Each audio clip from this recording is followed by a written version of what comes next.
The knock came at 11:47 p.m. Three sharp raps that shattered Ryan Carter's ordinary Tuesday night. When he opened the door, a woman in a wedding dress stood on his porch, mascara streaking her face, a private security detail idling at the curb. She wasn't lost. She wasn't confused. Ariana Blake, billionaire CEO, whose face had been on magazine covers for the past 6 months promoting her wedding of the century, had walked away from everything 2 hours before saying, "I do," and somehow, impossibly, ended up here. At the home of a single father she'd met exactly once, 3 years ago, under circumstances neither of them had ever mentioned again. What Ryan didn't know was that opening that door would cost him his privacy, his safety, and nearly everything he'd built. What Ariana didn't know was that the man standing there in worn jeans and a faded t-shirt would show her what she'd been missing her entire life. Like and comment with your city so I can see how far this story travels. Ryan Carter knew something was wrong the moment his daughter stopped talking mid-sentence. Emma had been chattering about her day, something about a boy named Marcus who'd stolen her favorite pencil during math class, when she suddenly went quiet. Not the comfortable quiet of a 6-year-old running out of steam, but the sharp, alert silence of a kid who'd heard something adults might miss. Ryan paused, his hand hovering over the nightlight switch. "What is it?" "There's a car outside," Emma whispered. "It's been there for like 10 minutes. He moved to the window, careful not to disturb the curtain too much. Emma was right. A black SUV sat 3 houses down, engine running, headlights off. In a neighborhood like theirs, modest homes, working families, everybody knew everybody. A vehicle like that stood out like a sore thumb. "Probably someone lost," Ryan said, though unease prickled at the back of his neck. "Get some sleep, okay?" Impossimo. Emma's eyes were already heavy, her grip on her stuffed elephant loosening. Within seconds, her breathing evened out.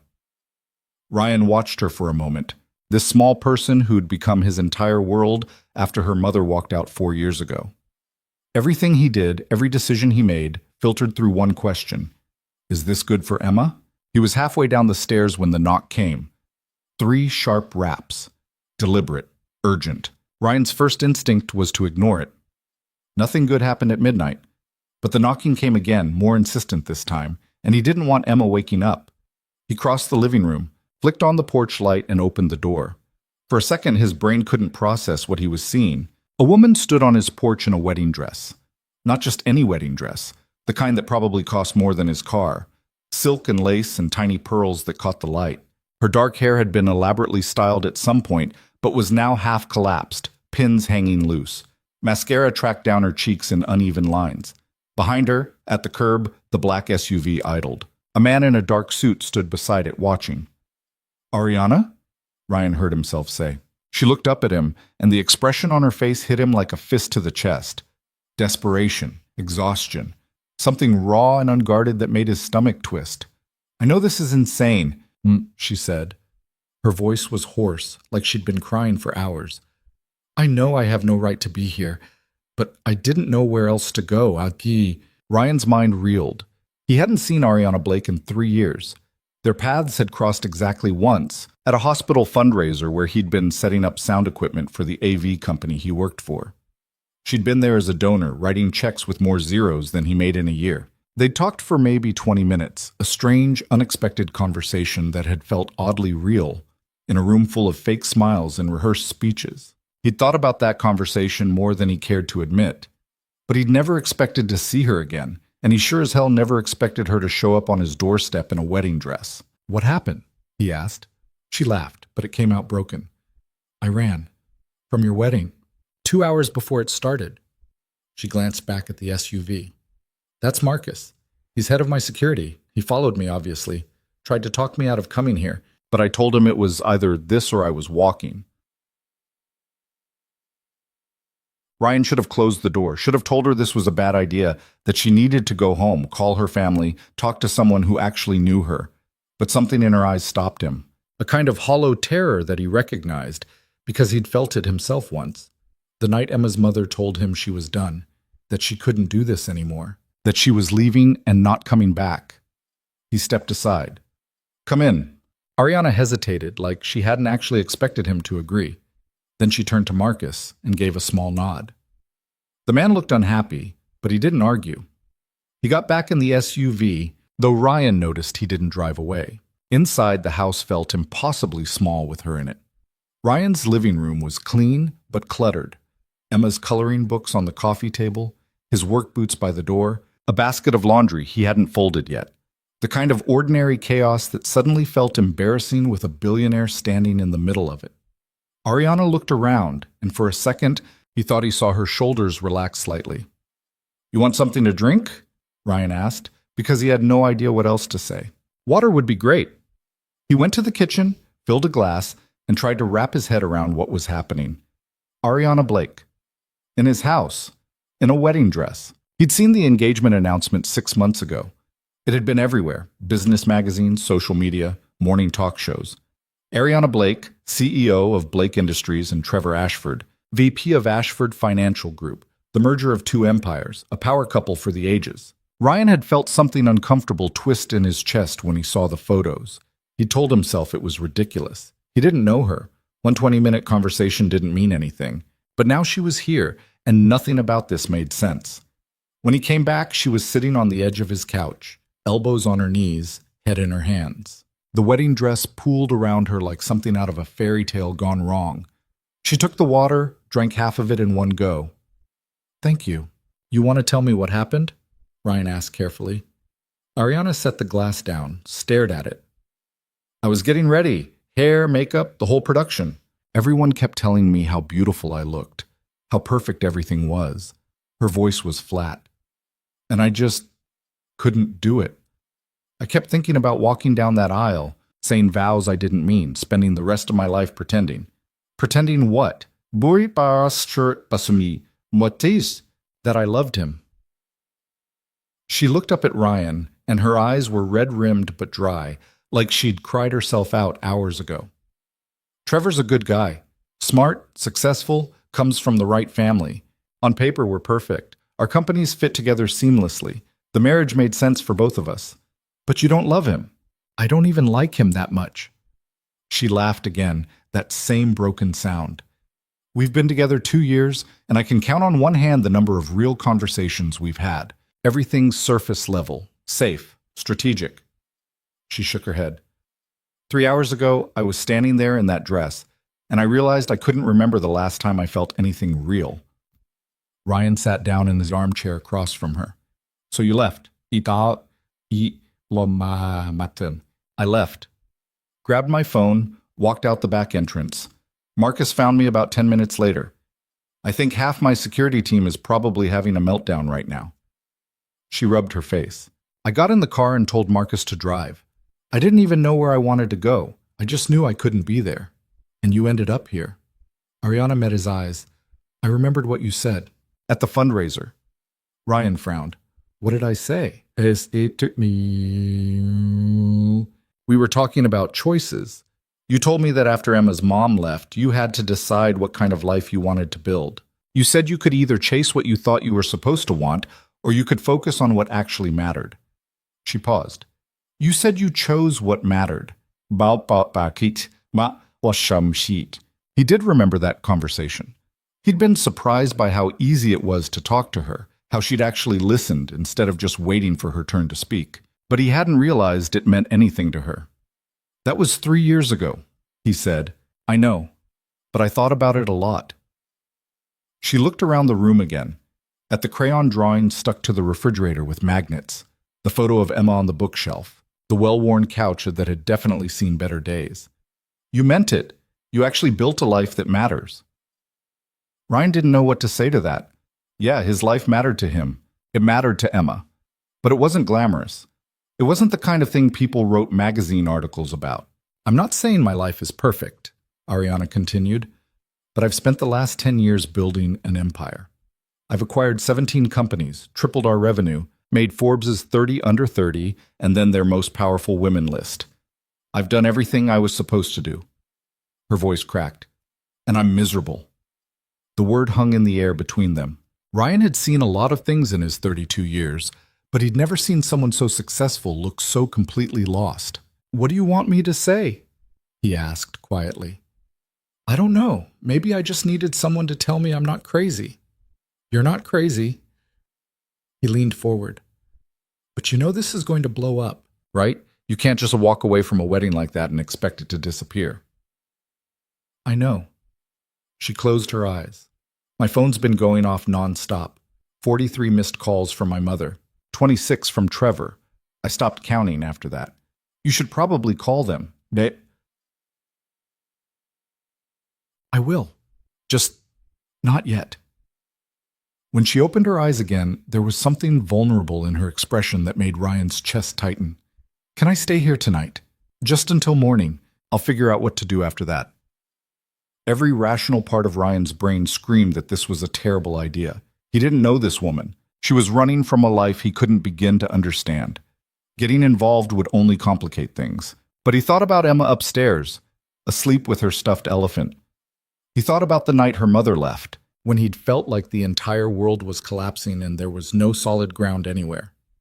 Yeah, he said. You can stay. Relief washed over Ariana's face. Thank you. Guest room's upstairs. It's not fancy. I don't need fancy. She stood, and the wedding dress rustled softly. I just need... Not there.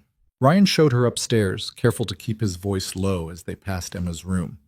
The guest room was small, a double bed, a nightstand, a lamp Emma had decorated with stick-on stars during a crafting phase. He grabbed a spare toothbrush from the hall closet and left it on the dresser. If you need anything, he said, I'll be fine. Ariana hesitated. Ryan, why did you let me in? He'd been asking himself the same question. I don't know. Maybe because I remember what it feels like when everything falls apart and you need someone to just not ask questions. She nodded slowly. Thank you for that. After she closed the door, Ryan went back downstairs. He checked the locks, turned off the porch light, and stood in the middle of his living room trying to process what had just happened. His phone buzzed. A text from his brother Jake. You watching the news? Ryan frowned, grabbed the remote, and turned on the TV. It took him less than 30 seconds to find what Jake was talking about. Breaking news tonight is billionaire Ariana Blake has apparently vanished hours before her highly publicized wedding to Trevor Ashford. Sources close to the family say Blake left the venue and hasn't been seen since. Security footage shows her leaving through a rear exit at approximately 9:30 p.m. Ryan's stomach dropped. The disappearance has sparked intense speculation about the status of the merger between Blake Industries and Ashford Financial Group, a deal valued at over $3 billion. Trevor Ashford released a brief statement saying he's concerned for Ariana's safety and asking for privacy during this difficult time. The screen cut to photos of Ariana at various events, polished, professional, always smiling. Then to photos of Trevor Ashford, a man with sharp features and perfectly styled hair who looked exactly like the kind of guy who'd be involved in a $3 billion merger. Ryan turned off the TV. This wasn't just a canceled wedding. This was a media event. And somehow, impossibly, the woman at the center of it was asleep in his guest room. He sat on the couch and dropped his head in his hands. What the hell had he just gotten himself into? Ryan didn't sleep. He spent the night on the couch, his mind racing through increasingly catastrophic scenarios. At some point around 3 a.m., he heard footsteps upstairs, soft, hesitant, then silence again. When morning light started filtering through the curtains, he heard Emma's door open. Small feet padded down the hallway, then stopped. Daddy? He sat up. Emma stood at the bottom of the stairs in her unicorn pajamas, her hair a wild tangle, clutching her stuffed elephant. Morning, Bug. There's a lady in the extra room. Right. Of course Emma had checked. She was 6, not blind. Yeah, there is. She's a friend who needed a place to stay last night. Emma's eyes narrowed with the suspicious intelligence of a kid who knew when adults were being weird. Why? It's complicated. Is she in trouble? Sometimes Ryan forgot how perceptive his daughter was. Maybe a little. Are we in trouble? No, nothing like that.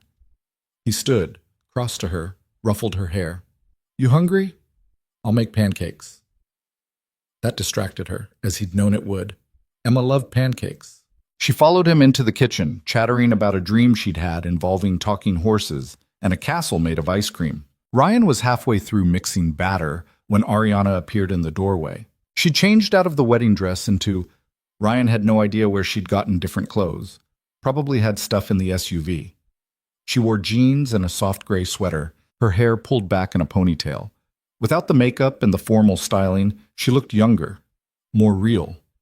Emma stopped mid-sentence and stared. "Hi," Ariana said softly. "Hi," Emma said. Then, with zero hesitation, "Why were you sleeping in our house?" "Emma," Ryan warned. "It's okay." Ariana smiled slightly. "That's a fair question." She crouched down to Emma's level. "I'm Ariana. I'm a friend of your dad's.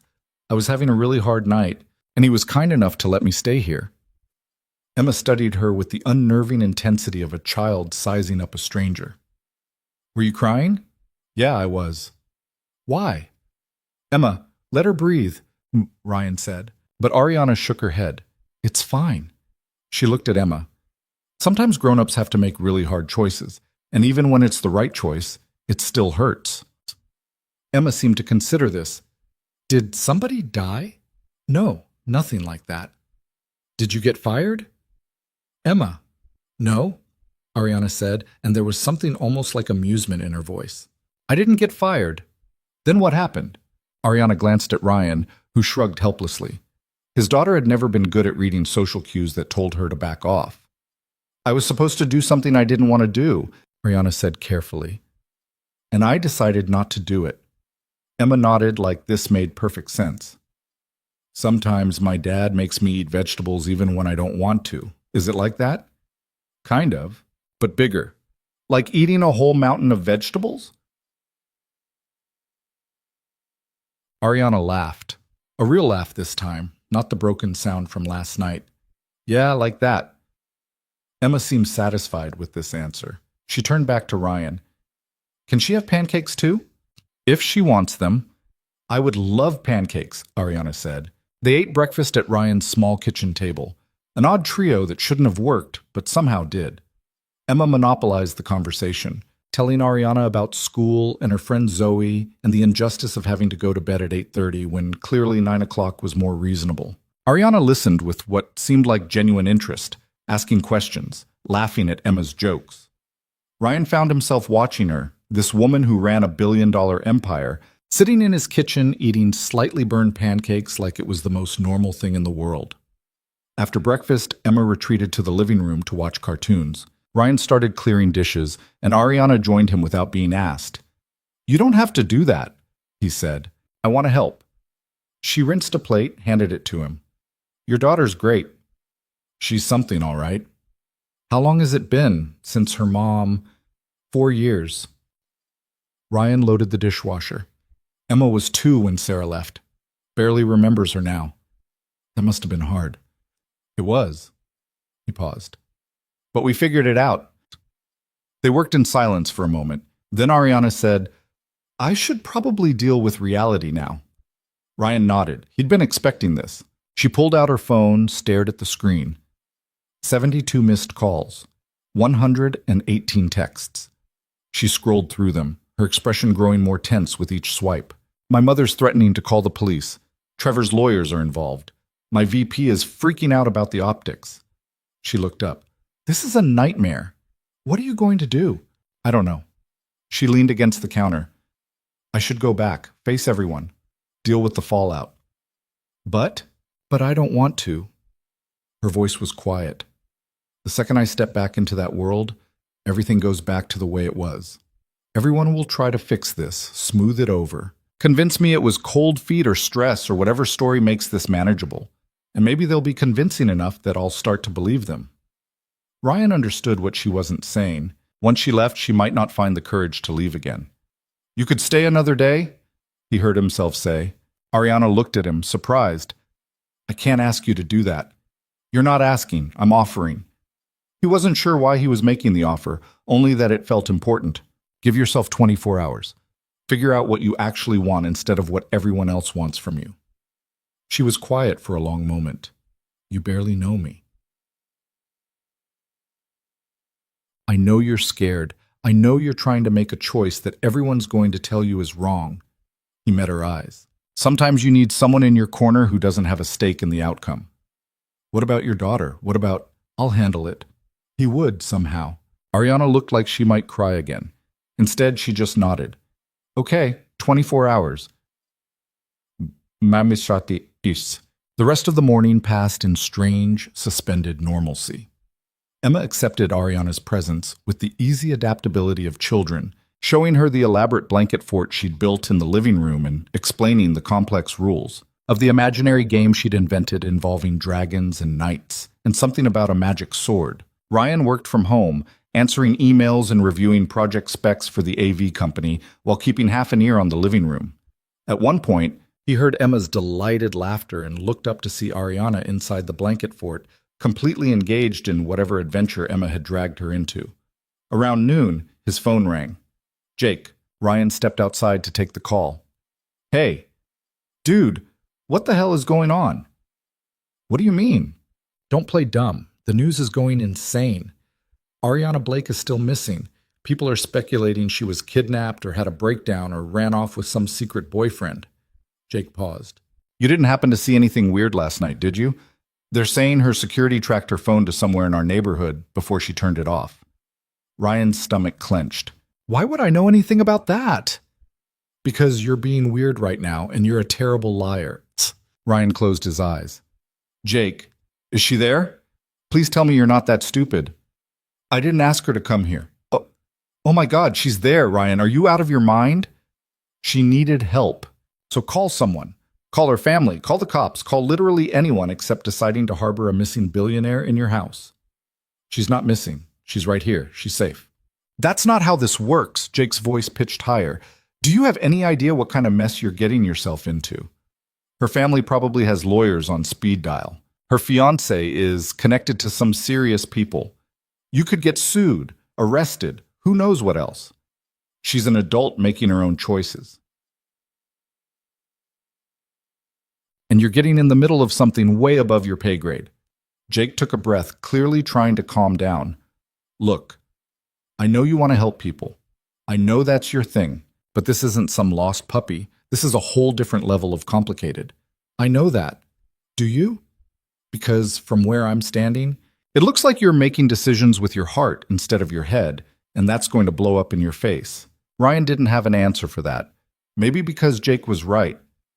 Just think about Emma, Jake said, his voice softer now. Whatever you're doing, whatever your reasons are, you've got a kid to think about. Don't screw up her life because you're trying to rescue someone who probably doesn't need rescuing. After they hung up, Ryan stood on his porch for a long time, staring at nothing. Jake was right. Of course he was right.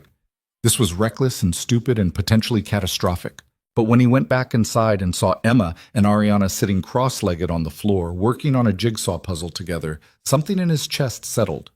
Maybe he was making a mistake, but he'd made worse ones. By evening, the media storm had intensified. Ryan made the mistake of turning on the news again. The coverage had shifted from concern to speculation to outright frenzy. Analysts debated whether the wedding cancellation meant the merger was dead. Reporters camped outside the Blake family estate. Someone had leaked photos from inside the venue.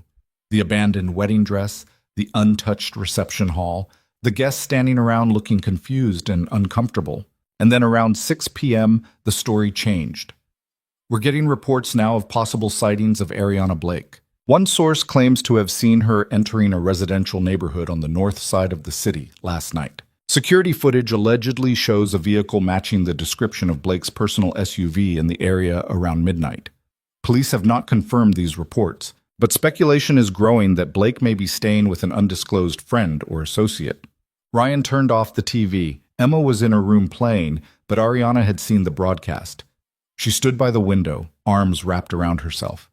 They're getting close, she said. Yeah, I should go. Before they figure out where I am. Before this becomes your problem, too. Ryan wanted to argue, but she wasn't wrong. If reporters showed up here, if cameras started rolling, Emma would be caught in the middle of something she had no part in. I'll call Marcus, Ariana said. Have him take me somewhere else. A hotel, maybe, or you could stay, Ryan said. She turned to look at him. That's not fair to you. Maybe not, but running to a hotel isn't going to solve anything.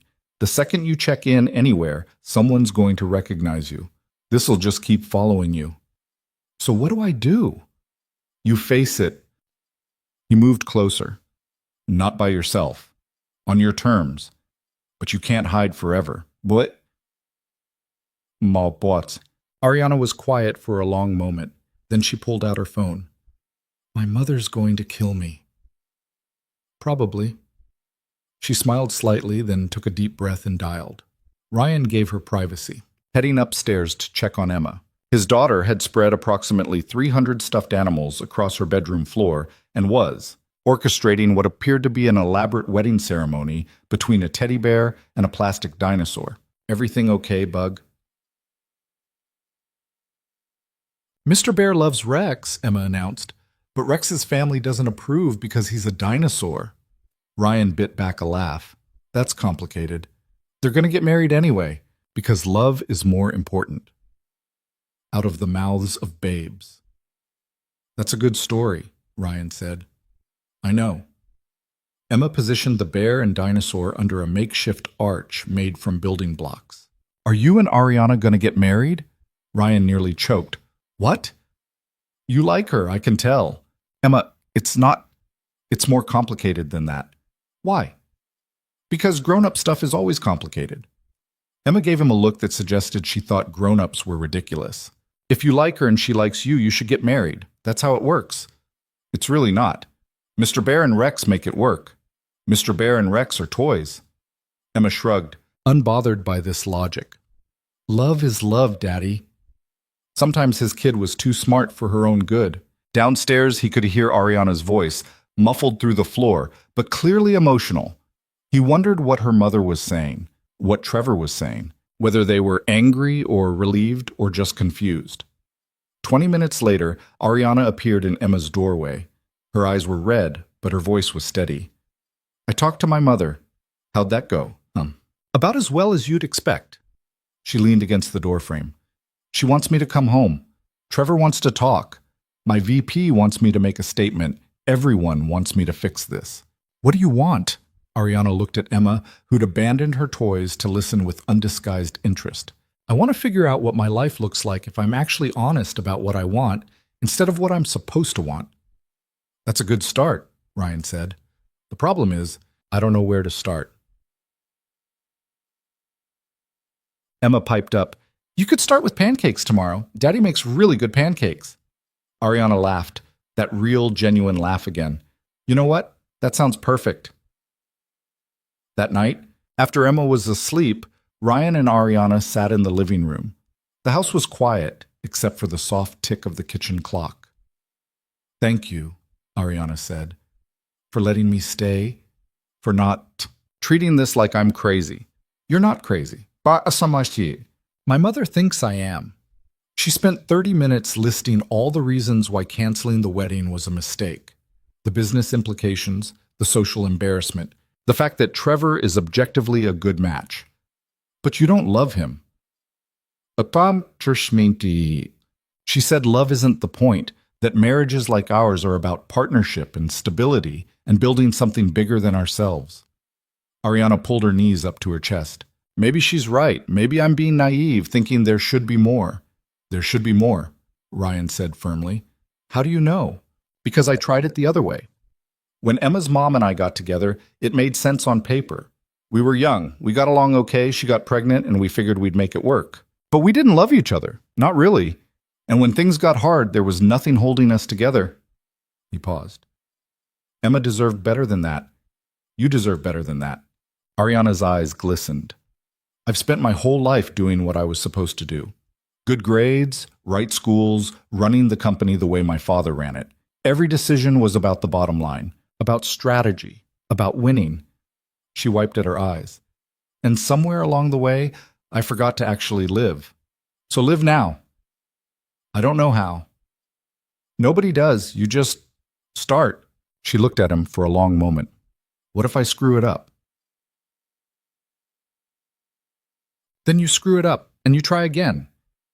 He smiled slightly. Welcome to being human. Outside, the black SUV still sat at the curb. Marcus hadn't left. Ryan wondered what the man thought of all this, his boss hiding out in some random guy's house instead of facing her life. I told my mother I need time, Ariana said. I told Trevor we need to actually talk, not just smooth this over. And I told my VP that the merger can wait. How'd they take that? Poorly. She laughed without humor. But I meant it. I'm done making decisions because they're expected. I'm done pretending. She met his eyes. I'm terrified, but I'm done.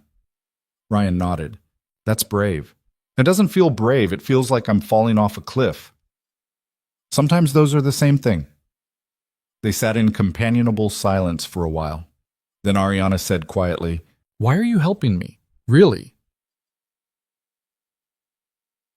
Ryan thought about that. About the night Emma's mom left. About all the times he'd felt lost and alone and wondered if he was making the right choices. About the slow, painful process of building a life that actually meant something instead of just looked good from the outside. Because I think you deserve someone in your corner who doesn't want anything from you. He said finally. No agenda, no expectations, just someone who thinks you should get to choose your own life. Ariana's eyes filled with tears again, but this time she was smiling. That's the nicest thing anyone said to me in a long time. Your bar is way too low. She laughed, wiped her eyes. Yeah, it really is. Later, after she'd gone upstairs and the house had settled into the nighttime quiet, Ryan lay on the couch and stared at the ceiling. He thought about what Jake had said, about protecting Emma, about not getting in over his head, about the very real possibility that this whole thing could blow up spectacularly. But he also thought about Ariana's face when she'd knocked on his door, desperate and lost, and so completely alone despite having more money and power than most people could imagine. He thought about Emma, orchestrating a wedding between a bear and a dinosaur, because love is love. And he thought about the choice he'd made 4 years ago, to build a life that mattered instead of a life that looked impressive. Maybe this was a mistake. But if it was, at least it was his mistake to make. The morning news made everything worse. Ryan woke to his phone buzzing with texts from numbers he didn't recognize. He grabbed it off the coffee table, squinting at the screen in the early light. The first message was from a reporter asking if he'd seen Ariana Blake. The second was from someone claiming to be with a tabloid, offering money for information. The third was his neighbor Carol, who'd apparently seen the news and put 2 and 2 together about the mysterious SUV. He sat up, his back protesting from another night on the couch, and turned on the TV. New developments this morning in the Ariana Blake case. Sources now confirm that Blake spent at least part of Monday night in a residential neighborhood on the city's north side. While her exact location remains unknown, security experts suggest she may be staying with a friend or associate. Meanwhile, the business community is reeling from the fallout. Blake Industries stock dropped 7% yesterday, and questions are mounting about the future of the proposed merger with Ashford Financial Group. Ryan turned it off and dropped his head in his hands. This was spinning out of control faster than he'd anticipated. Footsteps on the stairs made him look up. Ariana appeared, dressed in yesterday's jeans and sweater, her hair loose around her shoulders. She looked like she hadn't slept much either. I heard the TV, she said. Yeah, it's getting messy. She crossed to the window, peered through the curtain. There's a van across the street that wasn't there last night. Ryan joined her. Sure enough, a white news van sat 3 houses down, a satellite dish visible on top. As they watched, a reporter climbed out with a camera operator in tow. They're canvassing, Ariana said quietly. Going door to door, probably. Someone's going to tell them I'm here. Not necessarily.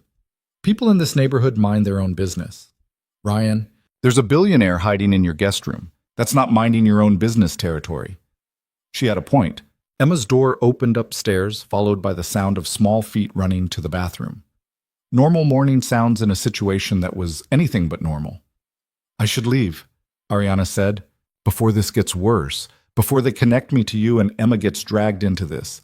Where would you go? I don't know. Marcus can find somewhere. A hotel under a fake name, or maybe out of state, or... That's running again. It's protecting you. From what? Reporters? I can handle reporters. Ariana turned to face him. You don't know what they're like. Once they get a story, they don't let go. They'll dig into your life, Emma's life. They'll find out everything and twist it into whatever narrative sells. Is that really what you want? Before Ryan could answer, Emma appeared at the bottom of the stairs, rubbing sleep from her eyes. She took one look at them standing close together by the window and grinned. Are you guys whispering secrets? Something like that, Ryan said. Can I have cereal? Yeah, Bug. Go ahead. Emma headed to the kitchen, and Ryan heard her dragging a chair to reach the cabinet. He looked back at Ariana. I'm not kicking you out because reporters are nosy, he said. If you want to leave, that's your choice. But don't leave because you think you're protecting us. We're tougher than we look. Ryan, let me finish. You came here because you needed somewhere safe to figure things out. One day isn't enough time, so stay. Deal with the media, deal with your family, but do it from here, on your terms. Ariana's eyes searched his face. Why are you doing this? I already told you. Tell me again. Because everyone else in your life wants something from you, and maybe you need one place where that's not true. She was quiet for a long moment, then she nodded. Okay, but if this blows up, it's already blown up. Might as well see it through. They were interrupted by a knock at the door. Not the urgent pounding from 2 nights ago, but a polite professional knock. Ryan's stomach tightened. Through the window, he could see the news van reporter standing on his porch, camera operator behind her. Don't answer it, Ariana said. If I don't, they'll just keep coming back. Ryan, stay upstairs, out of sight. He waited until she'd retreated before opening the door. The reporter was young, maybe late 20s, with the kind of determined expression that meant she wasn't going to give up easily. Ryan Carter? She asked, her smile professionally pleasant. Can I help you? I'm Jessica Moreno with Channel 7 News. I'm following up on reports about Ariana Blake being in this neighborhood. Have you seen or heard anything unusual in the past few days? Nope. Are you sure? Because we have sources suggesting she may have visited someone in this area Monday night. Your sources are wrong. Jessica's smile didn't waver. Mr. Carter, if you do know anything about Ms. Blake's whereabouts, the public has a right to know. She's a major public figure, and her disappearance has caused significant concern, and she's not missing. She's making her own choices. That's not the same thing. Jessica's eyes sharpened. So you do know where she is. Ryan realized his mistake too late. I didn't say that. You implied it, and the fact that you're being evasive suggests I'm not being evasive. I'm telling you I don't have anything to say to you. Now, if you don't mind, I've got a 6-year-old to feed breakfast. He started to close the door, but Jessica held up a hand. One more question. You work for Premier AV Solutions, correct? You did set up for the Meadowbrook Hospital fundraiser 3 years ago? Ryan's blood went cold. They'd already connected him to Ariana. Ariana Blake was a major donor at that event. Jessica continued. Is that where you two met? I meet a lot of people at events. Doesn't mean anything. But you remember her specifically. I remember doing my job. That's it. Mr. Carter, if Miss Blake is here, if she's chosen to stay with you, that's a major story. You could control the narrative, tell your side. Oh, there is no side. There's no story. You're wasting your time. This time he did close the door, cutting off whatever Jessica was about to say next. Through the window, he watched her confer with her camera operator, both of them looking frustrated but not deterred. They knew. Maybe not for certain, but enough to keep digging. Upstairs, Ariana stood at the top of the stairs, her face pale. They connected us. Yeah. Ryan, this is going to get ugly. Once they confirm I'm here, every news outlet in the country is going to descend on this house. Your life is going to become a circus. So we deal with it. How? Ryan thought about that. The truth was, he had no idea. This was so far outside his normal experience that he was basically making it up as he went along. Emma appeared from the kitchen, bowl of cereal in hand. Who was at the door? Just someone looking for directions, Ryan lied. Emma didn't look convinced, but she was distracted by her cereal. Ryan caught Ariana's eye and jerked his head toward the kitchen. They needed to talk, out of Emma's earshot. In the kitchen, with Emma settled in front of the TV, Ryan kept his voice low. You need to make a statement, something official, before the speculation gets even worse. I know. My publicist has been calling nonstop. Ariana leaned against the counter. The problem is, anything I say right now is going to be dissected and analyzed and probably used against me. Well, so say something that can't be twisted. Like what? The truth. You called off the wedding because it wasn't right. You're taking time to figure things out. That's it. Ariana laughed without humor. You make it sound simple. It is simple. Everything else is noise. She pulled out her phone, stared at it like it might bite her. My mother called again this morning, left a voicemail saying if I don't come home today, she's cutting me off from the company. No access, no authority, nothing. Can she do that? Technically, yes. My father left her controlling interest when he died. I run the day-to-day operations, but she can override me if she wants. Ariana's voice was tight. She's never threatened that before. Not even when I made decisions she hated. She's scared, Ryan said. You walking away from the wedding scared her, so she's trying to control the situation the only way she knows how. By threatening me. By reminding you what you have to lose, he paused. The question is, do you care? Ariana looked up at him. What? If she follows through, if she cuts you off from the company, kicks you out of your position, would you care? Of course I'd care. That company is my entire life. Is it? Or is it just what you've been doing because it's what you're supposed to do? She opened her mouth to argue, then stopped. The silence stretched between them. I don't know, she said, finally. I've never thought about life without it. Maybe it's time to start. Before Ariana could respond, Ryan's phone rang. Jake again. He almost didn't answer, but his brother would just keep calling. Yeah? Please tell me you've seen the news. Jake's voice was tight with stress. I've seen it. They're all over our neighborhood, Ryan. I had 2 reporters knock on my door this morning asking if I knew anything about Ariana Blake. Mom called me in a panic because someone posted on the neighborhood Facebook group asking about unusual activity. This is insane. I know. Then do something about it. Tell her to leave. Call her people? I don't care. Just end this before it gets worse. It's not that simple. Yes, it is. You're choosing to make it complicated because... Jake stopped abruptly. Oh my God, you like her. Jake, you like her. That's what this is about. That's why you're willing to blow up your life for someone you barely know. Ryan didn't answer, which was answer enough. Jesus, Ryan. Jake's voice softened slightly. Look, I get it. She's beautiful. She's vulnerable. You want to help. But this isn't some romantic movie where everything works out. This is real life with real consequences.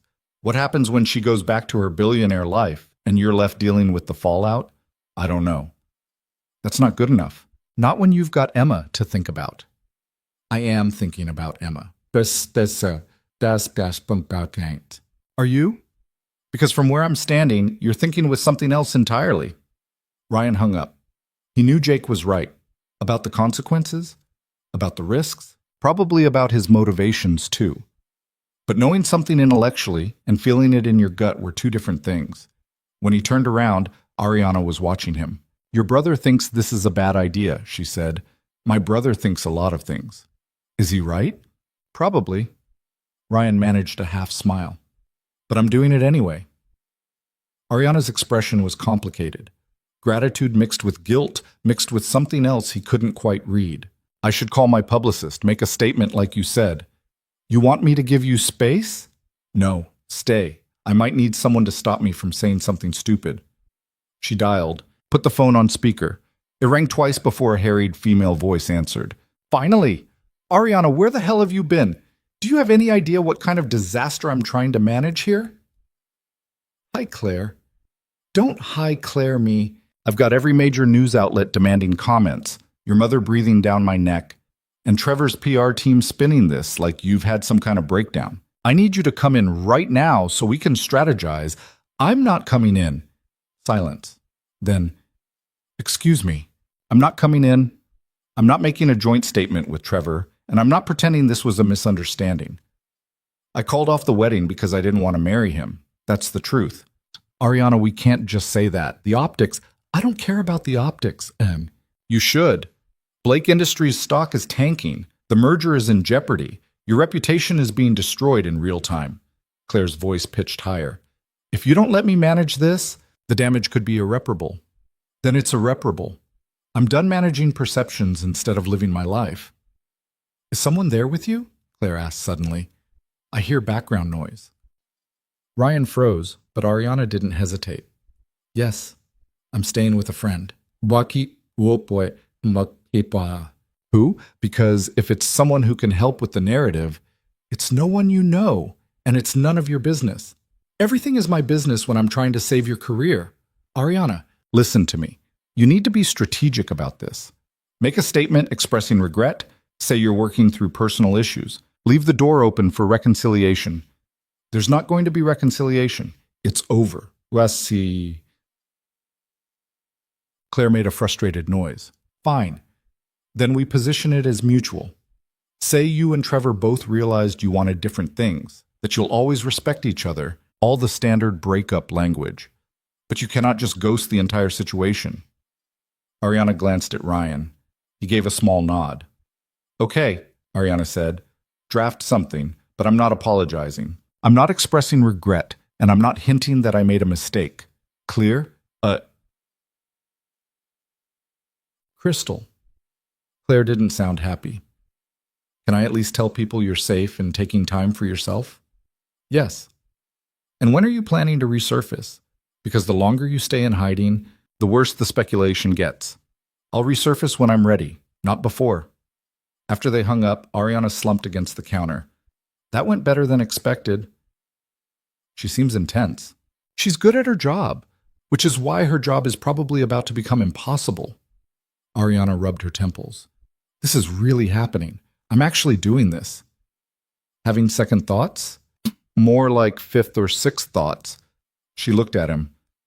What if everyone's right? What if I'm throwing away everything that matters because I'm scared or selfish or just too weak to handle the pressure? Do you believe that? I don't know what I believe anymore. Emma wandered into the kitchen, her cereal bowl empty. Can we go to the park? Ryan and Ariana exchanged glances. The park meant being in public, being visible. It meant potential exposure. Maybe not today, Bug, Ryan said. Why not? Just not a good day for it. Emma's face fell. We never go to the park anymore. That's not true. We went last weekend. That was forever ago. She turned to Ariana. Do you like parks? I haven't been to one in a long time, Ariana admitted. That's sad. Parks are the best. Emma tugged on Ryan's sleeve. Please, just for a little bit? Ryan was about to refuse again when Ariana spoke up. Actually, that sounds nice. He stared at her. Are you serious? Why not? I can't hide in your house forever. And Emma's right. Parks are good. Ariana, if someone recognizes you, then they recognize me. What are they going to do, arrest me for playing on a swing set? She looked down at Emma. You'll have to show me which park is best. Emma's face lit up. The one with the big slide, and the spinny thing, and the monkey bars that Daddy says are too dangerous but aren't really. Sounds perfect, Ryan wanted to argue. Wanted to point out all the ways this could go wrong, but something in Ariana's expression stopped him. She looked lighter than she had since showing up on his doorstep, almost hopeful. Fine, he said, but if it gets weird, we leave immediately. Deal. 20 minutes later, they were walking the 3 blocks to Morrison Park, Emma skipping ahead while Ryan and Ariana followed at a more cautious pace. Ryan had suggested Ariana wear a baseball cap and sunglasses, which she'd agreed to with an amused smile. I look ridiculous, she said, adjusting the cap. You look like someone trying not to be recognized. That's what I said. The park was moderately busy. A few other parents with kids, a couple of teenagers shooting baskets on the court, an old man walking his dog. Normal Tuesday morning activity. Emma made a beeline for the swings, and Ariana followed without hesitation. Ryan watched as she helped Emma climb onto the seat, then started pushing her. Tentative at first, but gaining confidence with each push. Higher! Emma shrieked. Higher! Are you sure, Chip? Yes, Asik. Ariana pushed harder, and Emma's delighted laughter rang out across the playground. Ryan found himself smiling despite everything. A woman pushing a stroller walked past, gave them a curious look, then kept going. Ryan tensed, but she didn't stop or pull out her phone. Maybe the baseball cap was working. You look terrified, Ariana said, catching his expression.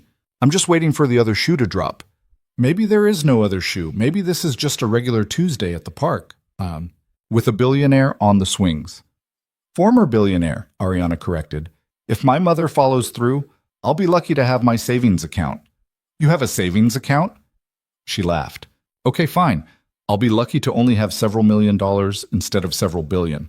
My life is so hard. Emma jumped off the swing mid-arc, landed awkwardly, and ran toward the slide. Ariana started to follow, but Ryan caught her arm. She's fine. She's done that jump about 1,000 times. They stood together watching Emma climb the ladder. The morning sun was warm on Ryan's face, and for a moment the insanity of the past 2 days felt distant. This is nice, Ariana said quietly. Yeah. I can't remember the last time I did something like this, just existed. No agenda, no schedule, no objectives. Welcome to normal life. I think I like it. They stayed at the park for almost an hour. Emma dragged Ariana from the slide to the monkey bars to the spinning platform, explaining the complex rules of playground hierarchy and the ongoing territorial dispute over the best swing. Ariana listened with seemingly genuine interest, asked questions, even attempted the monkey bars herself despite her complete lack of upper body strength. Ryan hung back, watching. There was something surreal about seeing Ariana Blake, the woman whose face had been on business magazines, who ran a multi-billion-dollar company, struggling to cross a set of monkey bars while his 6-year-old daughter offered encouragement. And yet it didn't feel wrong. It felt oddly right. They were heading home when Ryan's phone rang. Unknown number. He almost didn't answer, but something made him pick up. Mr. Carter? A male voice, professional and vaguely threatening. This is Richard Ashford, Trevor Ashford's father. I believe you have something that belongs to my family. Ryan's stomach dropped. He stopped walking, and Ariana noticed immediately. She mouthed, "Who is it?" He mouthed back, "Trevor's father." Her face went pale. "Mr. Ashford," Ryan said carefully. "I don't know what you think. Let's not play games. I know Ariana is with you. I know you met her 3 years ago at a hospital event. I know where you live, where you work, and where your daughter goes to school." The implied threat was clear. Ryan's hand tightened on the phone. "If you're threatening my daughter..." "I'm not threatening anyone. I'm simply pointing out that you're in over your head. Ariana is confused right now, emotional, not thinking clearly. She needs to come home where she belongs, where she can be properly supported. That's not your decision to make." "Actually, it is. Ariana's family trusts me to look out for her best interests. And right now, those interests involve getting her away from whatever influence you're exerting. I'm not exerting any influence. Then why is she with you instead of her fiancé?" "Ex-fiancé. And you'd have to ask her that." Richard's voice hardened. "Put her on the phone." Ryan looked at Ariana. She shook her head firmly. "She doesn't want to talk to you." "Mr. Carter, I'm trying to be reasonable here, but if you continue to interfere in matters that don't concern you, I will make your life very difficult. Do you understand me?" "Yeah, I understand you're used to bullying people into doing what you want, but Ariana's an adult making her own choices. Choices that are destroying a multi-billion-dollar deal and damaging both our families. Whatever she's told you, whatever sob story she's sold you, she's being manipulated by her emotions. Once she calms down, she'll realize..." "She's standing right here," Ryan said. "You want to tell her what she's feeling?" Silence. Then, "Put her on." Ryan held out the phone. Ariana took it, her hand shaking slightly. "Richard?" "Ariana, thank heavens. Listen, this has gone on long enough. Trevor is worried sick. Your mother is beside herself. It's time to stop this nonsense and come home." "It's not nonsense. You canceled a wedding 2 hours before it started. You've been hiding for 2 days. Your company's stock is in free fall. That's not rational behavior. Maybe not, but it's honest behavior. Honesty is a luxury you can't afford right now. You have responsibilities. To Trevor, to both our families, to the thousands of people who depend on Blake Industries. I know what my responsibilities are. Then act like it. Come home, apologize to Trevor, and let's fix this. The merger can still happen. The wedding can be rescheduled. We can spin this as cold feet, pre-wedding jitters, whatever plays best. Ariana's voice was quiet but firm. I'm not marrying Trevor. Ariana, I'm not marrying him. I don't love him. I don't even particularly like him. And I'm done pretending otherwise. Love is irrelevant. This marriage is about building something bigger than both of you. I don't want something bigger. I want something real. Richard's laugh was harsh. Real? You think hiding in some middle-class nobody's house is real? This is a fantasy, Ariana. A rebellion. It'll wear off, and then you'll realize what you've thrown away. Ryan flinched at middle-class nobody, but Ariana's expression hardened. Ryan's worth 10 of you, she said coldly. And the fact that you can't see that says everything about why I'm done with this world. You're making a mistake. Maybe, but it's my mistake to make. She hung up and handed the phone back to Ryan. Her hands were still shaking. You okay? He asked. No, but I will be. She looked at Emma, who'd wandered ahead and was kicking a rock down the sidewalk. I'm sorry you got dragged into this. I chose to get dragged into this. He threatened you, your daughter. He tried to scare me. That's not the same thing. Ryan touched her arm gently. Ariana, if you want to go back, if dealing with these people is too much, I'm not going back. Her voice was fierce. I'm done letting people like Richard Ashford dictate my life. They walked the rest of the way home in silence. When they turned onto Ryan's street, he immediately noticed the increased activity. 3 news vans now, reporters clustered on the sidewalk, cameras ready. They're waiting, Ariana said. Yeah, I should face them, make a statement before this gets even more out of control. You sure? She took a deep breath. No, but I'm doing it anyway. Emma tugged on Ryan's hand. Why are all those people here? They're reporters. They want to talk to Ariana. Why? Because she's kind of famous, Bug. Emma's eyes went wide. Really? Really? Cool. Ryan wished he had Emma's ability to find everything exciting instead of threatening. As they approached the house, the reporters spotted them. There was a sudden surge of movement. Cameras lifting, voices calling out, Miss Blake, can you comment on the wedding? Ariana, where have you been? Is it true you're staying with Ryan Carter? Ariana stopped on the sidewalk, and Ryan positioned himself slightly in front of Emma. The reporters closed in, a wall of microphones and cameras and aggressive questions. Ms. Blake, why did you call off the wedding?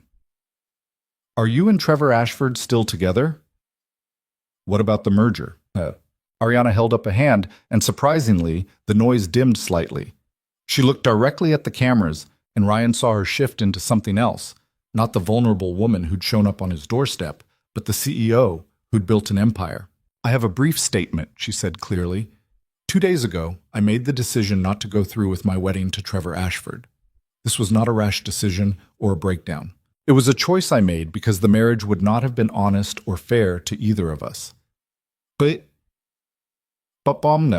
she paused. I'm taking time to reevaluate my priorities and decide what I want my life to look like going forward. I ask for privacy during this time, both for myself and for anyone I'm staying with. Are you staying with Ryan Carter? That's none of your business. What about Blake Industries? Are you stepping down? I have no comment on company matters at this time. Ariana, your mother said you're having a personal crisis. Is that true? Ariana's jaw tightened. My mother is entitled to her opinion, but I'm a grown woman capable of making my own decisions. Now, if you'll excuse me, she turned and headed for Ryan's front door, but the reporters surged forward, blocking the path. Questions flew from all directions, cameras clicking rapidly. Ryan felt Emma press against his leg, intimidated by the crowd. Something protective flared in his chest. Back up, he said loudly. You're scaring my kid. A few reporters had the decency to look embarrassed. But most just redirected their attention to him. Mr. Carter, how do you know Miss Blake? What's your relationship? Are you two romantically involved? No comment, Ryan said, guiding Emma and Ariana toward the door. Mr. Carter, is it true you met at a hospital fundraiser 3 years ago? Is this an affair that's been going on for years? Did you encourage Ms. Blake to leave her fiancé? Ryan got them inside and slammed the door, cutting off the barrage of questions. Through the window, he could see the reporters setting up camp on his lawn. "I'm sorry," Ariana said immediately. "I'm so sorry. I shouldn't have." "It's fine." "It's not fine. They're going to camp out here. They're going to make your life hell until they get the story they want." Emma tugged on Ariana's sleeve. "Are you really famous?" "Kind of." "What did you do?" "I run a company." "It's not that interesting." "It must be if all those people want to talk to you." Emma considered this. "Are you like a princess?" Ariana laughed despite everything. "No, definitely not a princess." "But you wore a fancy dress." "I did, but that doesn't make me a princess." "It kind of does," Emma said seriously. Ryan's phone rang again. This time it was his boss. "Ryan, what the hell is going on? I've got 3 reporters calling the office asking about you and Ariana Blake. Please tell me you're not involved in this mess." "It's complicated, Tom." "Uncomplicated. Because I've got clients asking questions and I can't have my employees becoming tabloid stories. It's bad for business." "I'm not trying to cause problems." "Then make them go away. Either tell the press to leave you alone or take some personal time until this blows over. But I can't have news vans showing up at job sites asking about your love life." "It's not my—" Ryan stopped. There was no point arguing. "I'll take care of it, yo." After he hung up, Ariana was watching him with guilty eyes. "You're going to lose your job because of me." "I'm not going to lose my job." "But he's angry. He'll get over it." Ryan hoped that was true. The rest of the day passed in tense limbo. The reporters didn't leave. If anything, more arrived as word spread. Ryan's neighbors started slowing down as they drove past, craning their necks to see what was happening. His phone kept ringing with unknown numbers. By evening, Emma was getting restless and confused about why they couldn't go outside. Ryan tried to explain it in 6-year-old terms, but it just made her more upset. "This is stupid," she announced. "Why do they care so much?" "Because sometimes people get really interested in other people's lives," Ryan said. "That's dumb." "Yeah, it kind of is." Ariana had been quiet most of the afternoon, making calls, dealing with the fallout. Around 6, she found Ryan in the kitchen. "My mother's coming tomorrow," she said. "Here?" "She didn't give me much choice. Said if I won't come to her, she'll come to me." Ariana looked exhausted. "This is going to be bad." "How bad?" "She's going to try everything to get me to come home. Guilt, threats, emotional manipulation. She's very good at it. You're an adult. She can't force you." "You haven't met my mother." Ariana sat at the kitchen table, dropped her head in her hands. "I don't know if I can do this." She. Ryan sat across from her. "Do what?" "Stand up to her. To all of them. Everyone I've ever known is telling me I'm wrong. Eventually, doesn't that mean something?" "Only if you believe them." "What if I'm not strong enough?" "Then you figure out how to get stronger." He reached across the table, covered her hand with his. "Ariana, I don't know what's going to happen. Maybe you'll go back to your old life. Maybe this whole thing will fall apart. But right now, in this moment, you made a choice to be honest. That takes more strength than most people have." She looked up at him, and something passed between them, something warm and complicated and slightly terrifying. "Thank you," she said softly, "for all of this." "You're welcome." They stayed like that for a moment, hands touching across the table, until Emma bounded in demanding dinner and the moment broke. That night, after Emma was asleep, Ryan and Ariana sat in the living room with the curtains drawn against the cameras still stationed outside. The TV was on mute, showing footage of the house, of reporters speculating wildly about what was happening inside. "They're calling you my secret boyfriend," Ariana said, pointing at the chyron. "I saw that. They're also suggesting I had a breakdown, that I'm being held against my will, and that this is all a publicity stunt." She laughed bitterly. "The truth is so much simpler and so much weirder." "What's the truth?" She looked at him. "That I knocked on a stranger's door because I was desperate, and he was the only person I could think of who might understand what it feels like to walk away from everything." "I'm not a stranger. We had a 20-minute conversation 3 years ago." "That's basically stranger territory." "Fair point." Ariana pulled her knees up to her chest. Tomorrow's going to change everything. Your mom? My mom, Trevor's family, probably half my board of directors. They're not going to let this go quietly. You can handle them.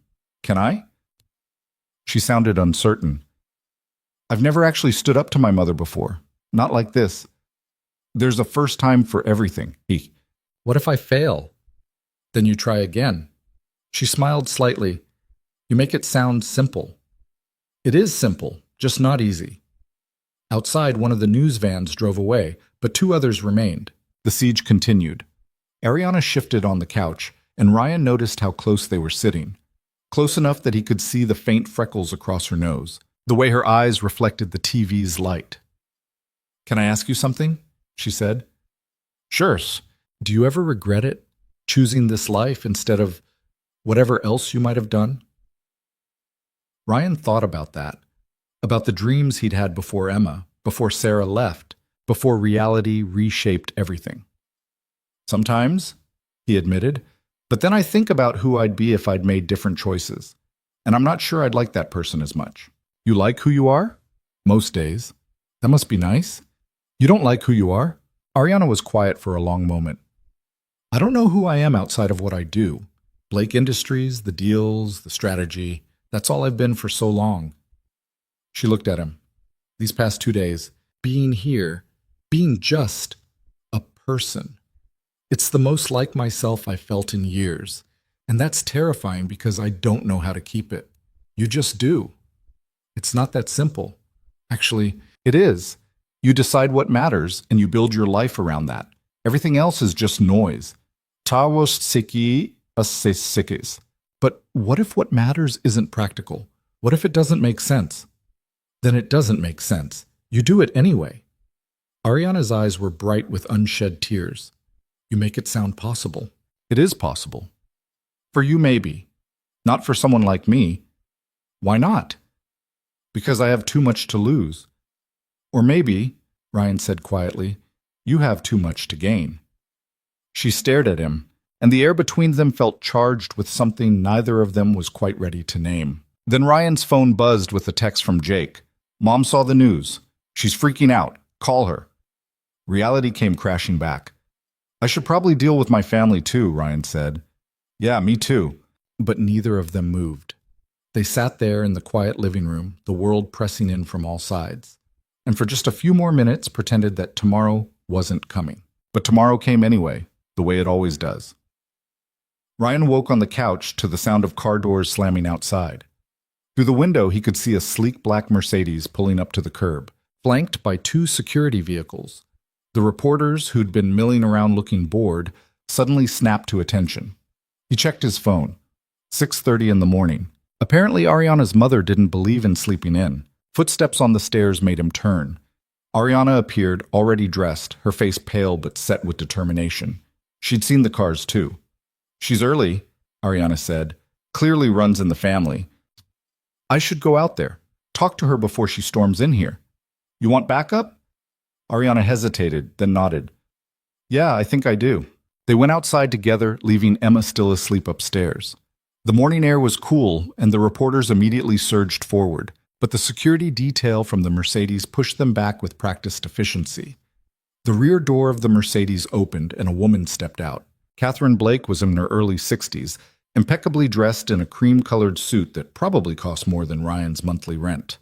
Her dark hair was pulled back severely, and her face wore an expression of controlled fury that reminded Ryan uncomfortably of a principal he'd had in middle school. She took one look at Ryan standing beside Ariana, and her lips thinned. Inside, Catherine said. Not a request. Mom, this is Ryan Carter.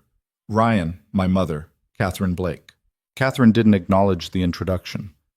I said inside, unless you want this conversation broadcast to every news outlet in the country. They went back into the house. Catherine swept through the living room with the critical eye of someone used to evaluating real estate, her gaze lingering on Emma's toys scattered across the floor, the worn furniture. The general lived in chaos of a home with a 6-year-old. Charming, she said, in a tone that meant the exact opposite. Mom, don't. Catherine held up a hand. Don't say anything yet. I've spent the past 2 days cleaning up your mess.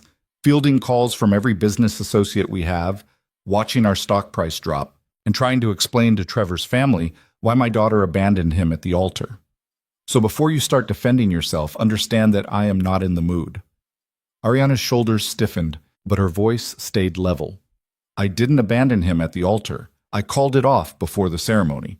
I'm sure it was... What? A distinction without a difference. You humiliated him. You humiliated our entire family. And for what? Catherine's gaze flicked to Ryan with undisguised disdain. This?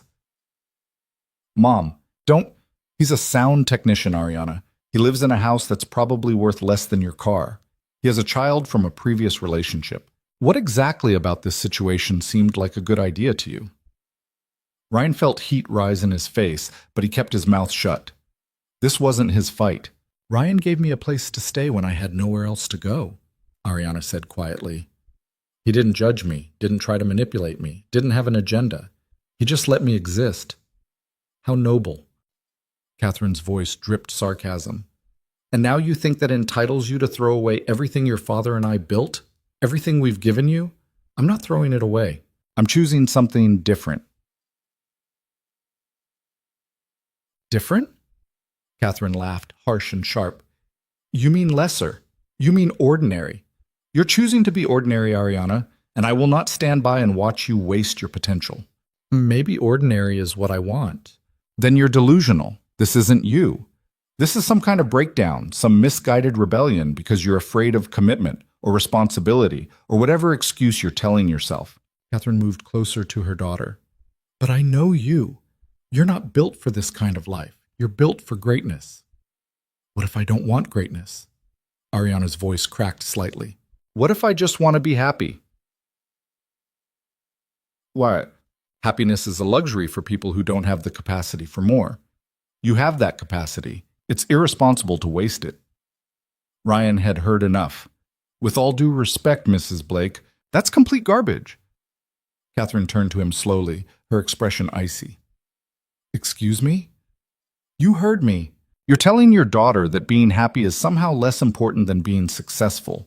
That's not parenting. That's manipulation. Well, you have no idea what you're talking about. You don't know our family, our business, the pressures we face.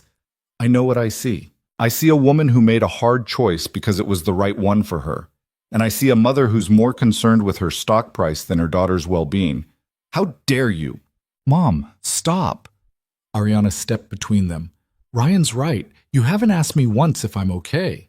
You haven't asked why I left or what I'm feeling or what I need. You've just been trying to fix it like it's a business problem. Because it is a business problem.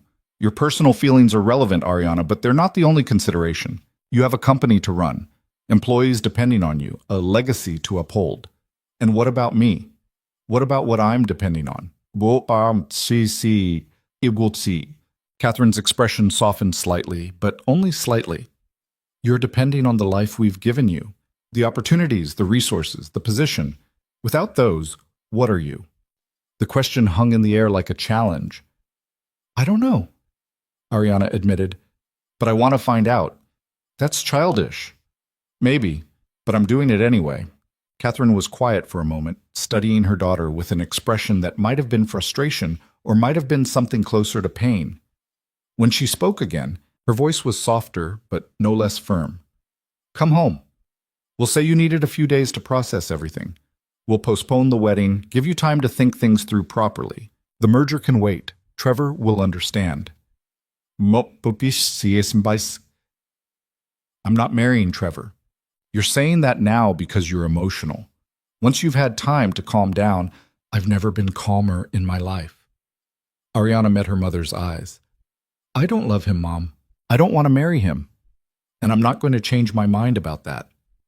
Love isn't everything. It should be something. Catherine's jaw tightened. Fine. Don't marry Trevor. But come home. Run the company the way you're supposed to. Stop hiding in some stranger's house, pretending you're someone you're not. I'm not pretending. I'm just being honest for the first time in years. Honest about what? About the fact that I hate my life. The words burst out of Ariana like they'd been held back too long. I hate waking up to strategy meetings and acquisition deals and corporate politics. I hate that every relationship I have is transactional. I hate that I can't remember the last time I did something just because I wanted to, not because it was strategic or profitable or good for the company. Da? Catherine looked genuinely taken aback. You never said because you never asked. You just assumed I wanted what you wanted, that I was happy playing the role you designed for me. I gave you everything. Everything except the freedom to choose for myself. The silence that followed was heavy and uncomfortable. Catherine's composure had cracked slightly, and Ryan could see something like hurt in her eyes. Is that really what you think? Catherine asked quietly. That I've been controlling you? Haven't you? I've been guiding you, preparing you. Your father wanted you to take over Blake Industries. It was his dying wish. No, Ariana said firmly. Dad wanted me to be happy. You wanted me to take over Blake Industries. That's not fair. Isn't it? When have you ever asked me what I actually want? When have you ever supported a decision I made that didn't align with your vision? Catherine opened her mouth, then closed it again. For the first time since arriving, she looked uncertain. Before anyone could say more, Emma appeared at the top of the stairs in her unicorn pajamas, rubbing sleep from her eyes. Why is everyone yelling? She asked. Catherine looked at Emma with an expression Ryan couldn't quite read. Who is this? My daughter, Emma, Ryan said, moving to the stairs. Come on, Bug, let's get you some breakfast. But I want to know why everyone's mad. Grown-up stuff, nothing for you to worry about. Emma came down the stairs and studied Catherine with the same intense scrutiny she'd given Ariana 2 days ago. Are you Ariana's mom? I am. Are you mad at her? Emma, Ryan warned. It's okay, Catherine said, and there was something softer in her voice now. Yes, I'm upset with her. We're having a disagreement. About what? About her future. About the choices she's making. Emma nodded seriously. My daddy says everyone gets to make their own choices, even if other people don't like them. Catherine's lips twitched in what might have been the ghost of a smile. Your daddy sounds very wise. He is. He also makes really good pancakes. Emma, how about you go pick out what you want to wear today? Ryan said. Can I wear my princess dress? It's Wednesday. You need school clothes. But I want to look fancy. School clothes, Emma sighed dramatically and trudged back upstairs. Ryan turned back to find Catherine watching him with an expression that was hard to interpret. She's charming, Catherine said. She's a handful. How long have you been raising her alone? 4 years. That must be difficult. We manage. Catherine looked at Ariana. Is this what you want? This life? Single fathers and modest houses and ordinary problems? I don't know what I want yet, Ariana said. But I know I need space to figure it out without everyone telling me what I should want. And if you decide you want to come back to Blake Industries, to your old life, then I'll come back. But it has to be my choice. Catherine was quiet for a long moment.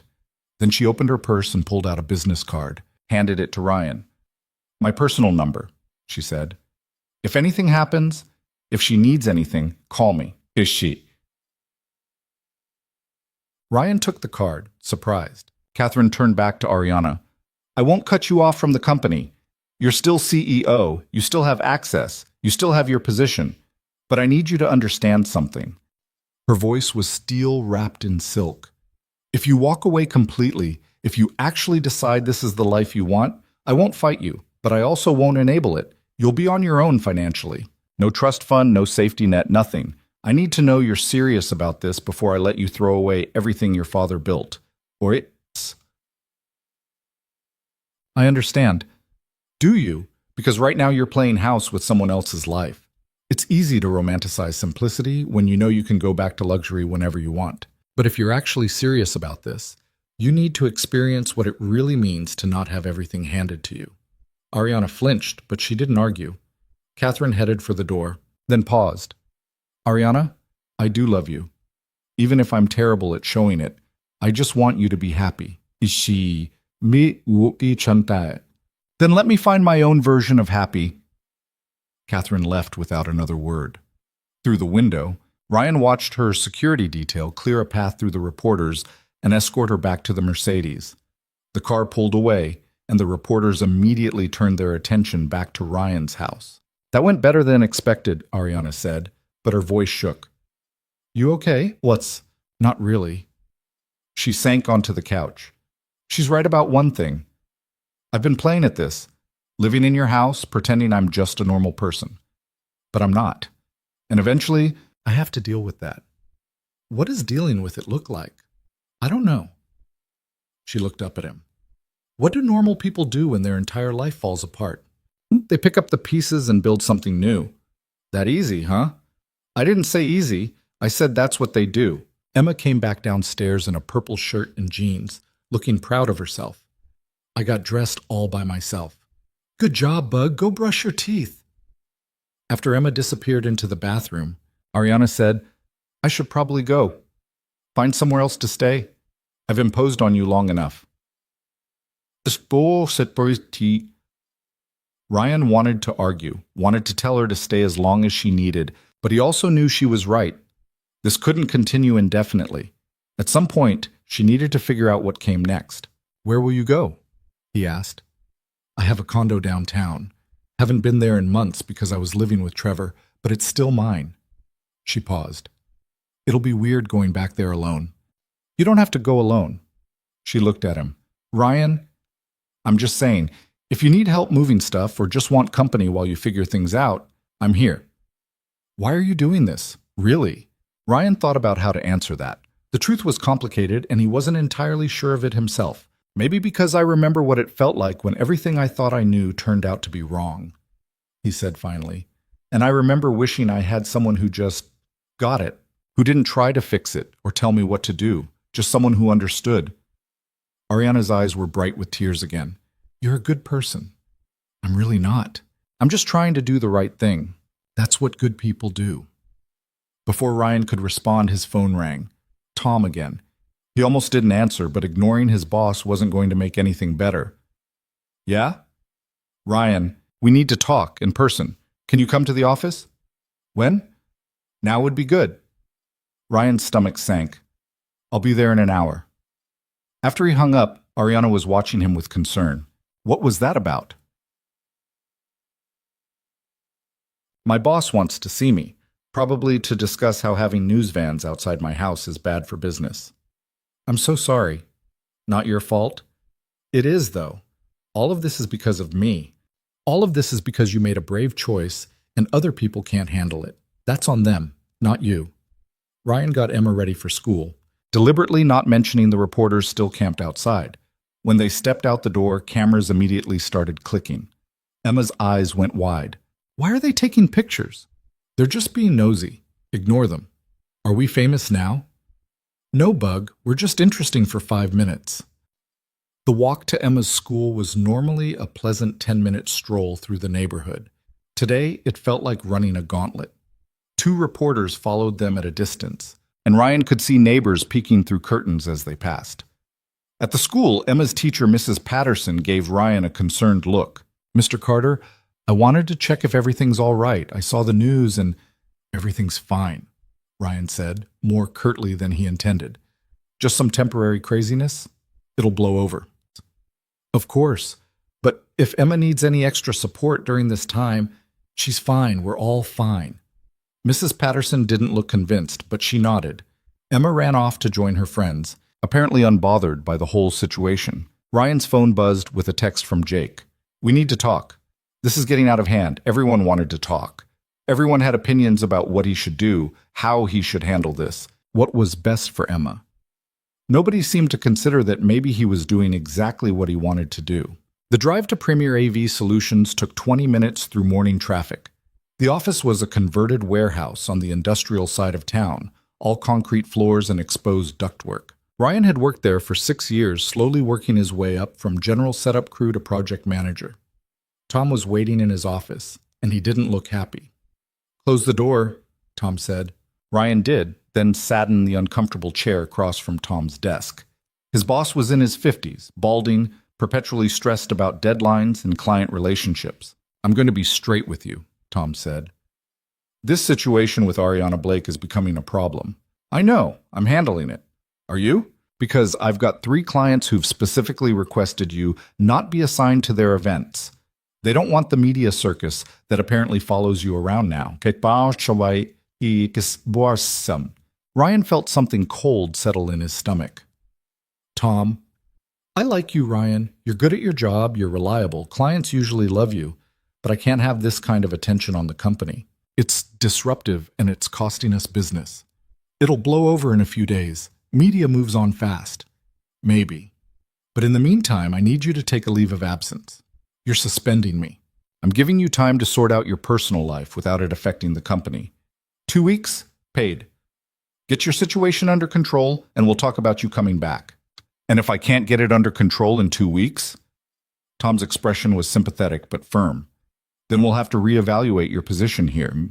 Ryan left the office feeling like he'd been punched in the gut. He'd known there would be consequences, but having it spelled out so clearly made it real in a way it hadn't been before. His phone rang as he reached his car. Unknown number, but he was tired of screening calls. What? Mr. Carter, this is Trevor Ashford. Ryan leaned against his car, suddenly exhausted. What do you want? I want to know what your intentions are regarding Ariana. My intentions? Don't play dumb. I know she's staying with you. I know you two have some kind of history. I want to know if you're planning to interfere further in our relationship. There is no relationship. She left you. She's confused, overwhelmed. The wedding planning was stressful, and she needed space. I understand that, but I also understand that you're taking advantage of a vulnerable moment. I'm not taking advantage of anything. Then why is she with you instead of her family, instead of me? You'd have to ask her that. Trevor's voice hardened. I've built a life with Ariana. We have plans, a future together. And I'm not going to let some opportunist with a savior complex destroy that. She doesn't love you. Love isn't the point. We're partners. We fit together in ways that matter more than fleeting emotions. If you actually believe that, then you deserve to lose her. Is that a threat? It's an observation. Ryan was too tired to be diplomatic anymore. Ariana's figuring out what she wants. Maybe that includes you, maybe it doesn't. But either way, it's her choice. Not yours, not mine, not her mother's. Hers. And you're just the noble friend helping her find herself? Something like that. I don't believe you. Trevor paused. But even if it's true, understand this. Ariana belongs in our world. She might be playing at being ordinary right now, but eventually she'll remember who she is. And when she does, you'll just be a footnote. If that happens, then that happens. You're really that selfless? I'm really that realistic. After they hung up, Ryan sat in his car for a long time, staring at nothing. Trevor was probably right. Eventually, Ariana would go back to her life, and Ryan would go back to his, and this whole weird interlude would be something they both looked back on with mixed feelings. But that didn't make it meaningless, and it didn't make it wrong. When he got back to the house, Ariana was packing. She'd changed into clothes that looked expensive, tailored pants, a silk blouse, and her hair was styled in a way that reminded Ryan of the photos he'd seen in magazines. You're leaving, he said. I need to. My VP called. There's a board meeting tomorrow that I have to attend. If I don't show up, they'll vote to replace me. Your mom said you were still CEO. I am. But the board can override that if they think I'm incapable of performing my duties. And disappearing for 3 days definitely qualifies as questionable judgment. Ryan leaned against the doorframe. So you're going back. To work. Not to Trevor. Not to my old life. Just to save my job. She zipped up her bag. I'm moving into my condo, dealing with things properly instead of hiding. You weren't hiding. Wasn't I? She gave him a sad smile. Ryan, these past few days have been amazing. You've been amazing. But I can't live in your guest room forever. At some point, I have to face my actual life. I know, she. Do you? She moved closer to him. Because I feel like I'm abandoning you after you've done nothing but help me. You're not abandoning anyone. You're taking care of business. That's what adults do. When did you get so wise? I've had a lot of practice making hard choices. Ariana's eyes searched his face. Can I ask you something? Sure. What do you want from all this? Really? Ryan had been asking himself the same question for 3 days. He still wasn't entirely sure of the answer. "I want you to be happy," he said finally, "whatever that looks like." Even if it doesn't include you? Even then. She looked like she might cry. "I don't deserve you. That's not how this works." "How does it work?" Ryan thought about that, about Emma upstairs, about the reporters outside, about his boss putting him on leave, and Trevor's threats and Catherine's ultimatums. "I think we're just two people trying to figure things out," he said. "You don't owe me anything. I'm not keeping score. I'm just here, if you need me." Ariana stepped forward and hugged him. Not a polite, formal hug, but a real one, tight and desperate, and full of things neither of them was ready to say out loud. "Thank you," she whispered against his shoulder, "for everything." Ryan held her, breathing in the scent of her shampoo, feeling the warmth of her against him, and wished things were simpler. When she pulled back, her eyes were wet. "I should go." "Yeah."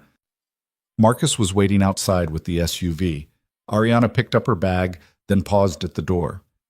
"Ryan? That conversation we had at the fundraiser 3 years ago. You asked me what I'd do if money wasn't a factor, if I could be anything. I remember." "I told you I'd never thought about it, that it was an absurd question because money was always a factor. I remember that too. I've been thinking about it every day since I showed up here." She met his eyes. "I think I'd be a teacher or work with kids somehow, something that actually helps people instead of just moving money around." "That's a good answer. Is it crazy?" "No more crazy than anything else you've done this week." She laughed, and it sounded like relief. "I'll call you. Let you know how the board meeting goes." "You don't have to." "I want to." Then she was gone, and the house felt impossibly quiet. Ryan stood at the window watching the SUV pull away, watching the reporters scramble to follow. In a few hours, Emma would come home from school and ask where Ariana went. He'd have to explain in 6-year-old terms that sometimes people leave even when you don't want them to. He was still standing there when his phone buzzed with a text from Ariana. "Thank you for reminding me who I am underneath everything else." Ryan typed back, "That person was always there. You just had to remember to look." The response came quickly. "I'm looking now, finally." Ryan set his phone down and went to clean up the guest room. The bed was neatly made, like Ariana had never been there at all. But when he opened the closet, he found the wedding dress hanging in the back, carefully preserved in a garment bag. She'd left it behind. Ryan stood there for a long moment, looking at thousands of dollars worth of silk and lace that represented everything Ariana was walking away from. Then he closed the closet door and went back downstairs. The news vans were leaving now, following Ariana to wherever she was going next. Within an hour, Ryan's street was quiet again. Neighbors emerged cautiously, life slowly returning to normal. But nothing felt normal. Ryan had the unsettling sense that he'd just been through something significant, something that had changed him in ways he didn't fully understand yet. His phone rang. "Jake." "I saw the news. She left?" "Yeah." "You okay?" "I don't know." "Want to talk about it?" "Not really. Fair enough." Jake paused. "For what it's worth, I think you did the right thing, even if it was completely insane." Thanks, I think." "She going back to her old life?" I don't think she knows yet." "And you're just okay with that? Not knowing?" Ryan looked around his living room, at Emma's toys, at the photos on the wall, at the life he'd built from scratch, after everything fell apart 4 years ago. "I have to be, so," he said. "It's not my choice to make." After they hung up, Ryan sat on his couch and let himself feel everything he'd been pushing down for 3 days. The fear, the uncertainty, the strange ache of watching someone walk out of your life when you just started getting used to having them there. But underneath all of that was something else, something that felt almost like hope, because for 3 days, Ariana Blake had been real. Not the CEO, not the billionaire, not the society figure everyone thought they knew, just a woman trying to figure out who she was and what she wanted. And maybe that was enough. Maybe that was the whole point. His phone buzzed again. Another text from Ariana. "The board meeting's tomorrow at 9. I'm terrified." Ryan smiled and typed back, "You'll be fine. Just be honest. It's worked so far. Has it? You're still standing, aren't you? There was a long pause. Then, barely. But yes. Then keep going. What if I fall? Then you get back up. That's how this works. Another pause. I wish you were going to be there. Ryan stared at that message for a long time before responding, "You don't need me there. You've got this." "How do you know?" "Because you knocked on a stranger's door at midnight, because you knew you deserved better than what you had." That takes guts. The board meeting is nothing compared to that. You really believe that? Yeah, I really do. The next message took even longer. I'm scared I'm going to lose everything. Ryan thought about what to say. About how sometimes losing everything was the only way to find what actually mattered. About how the things worth keeping had a way of sticking around even when everything else fell apart. But in the end, he just wrote, "Then lose it. See what's left. My guess is it'll be more than you think." There was no response after that, and Ryan didn't push. He set his phone aside, picked up one of Emma's coloring books, and tried to remember what normal felt like. Outside, the sun was setting, painting the street in shades of orange and gold. Inside, everything was quiet except for the tick of the kitchen clock.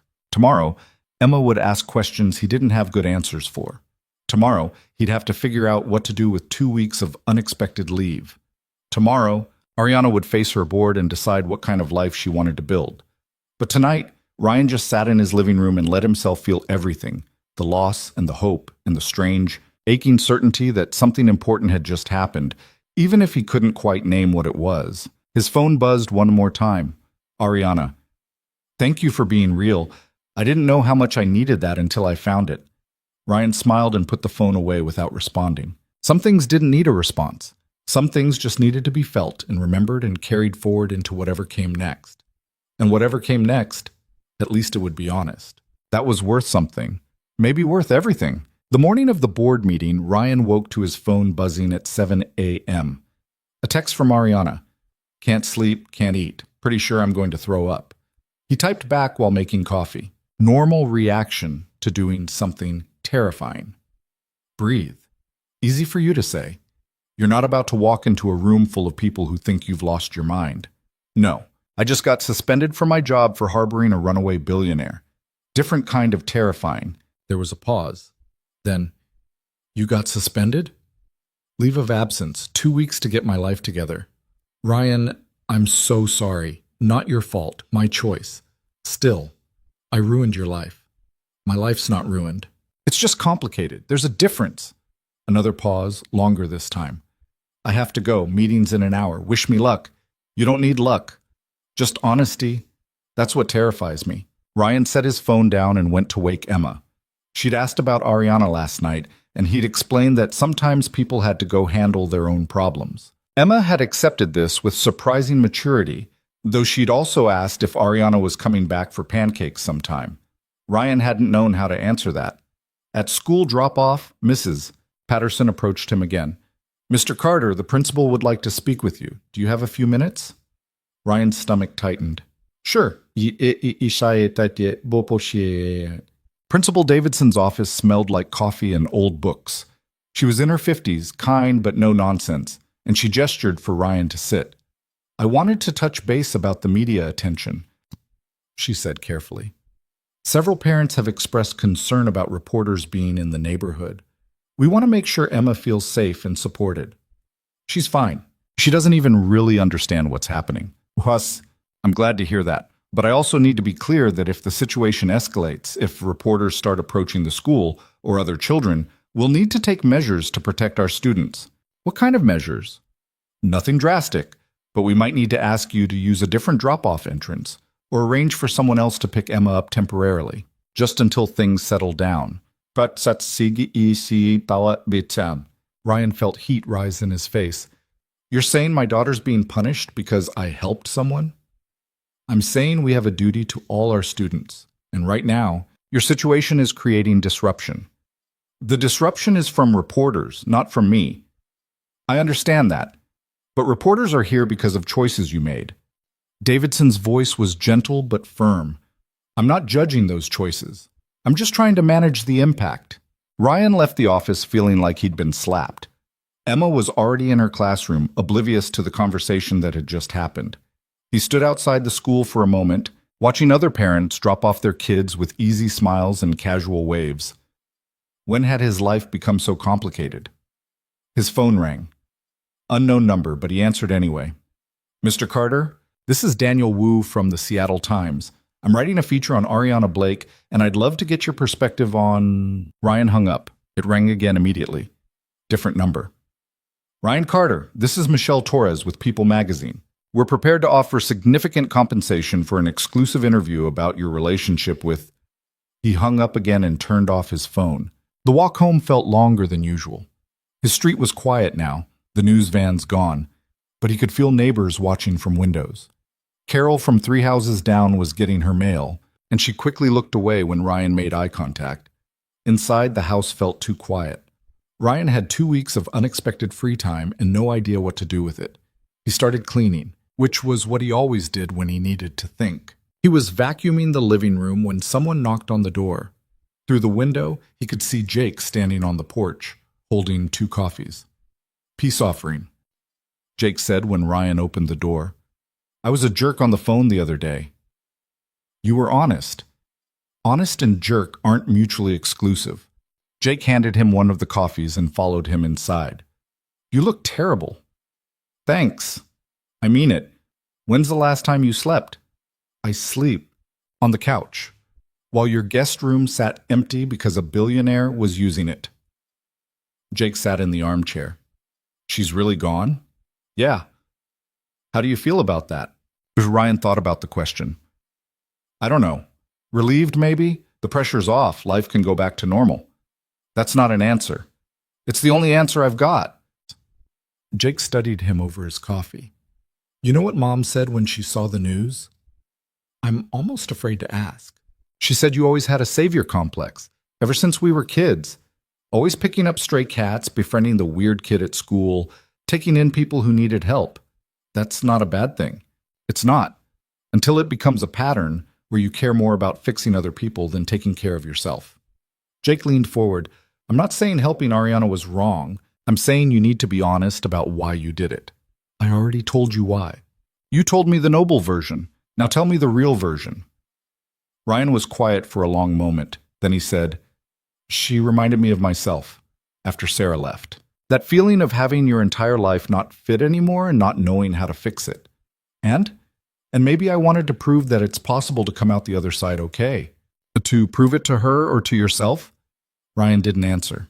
Jake's phone buzzed. He glanced at it, then showed Ryan the screen. A news alert.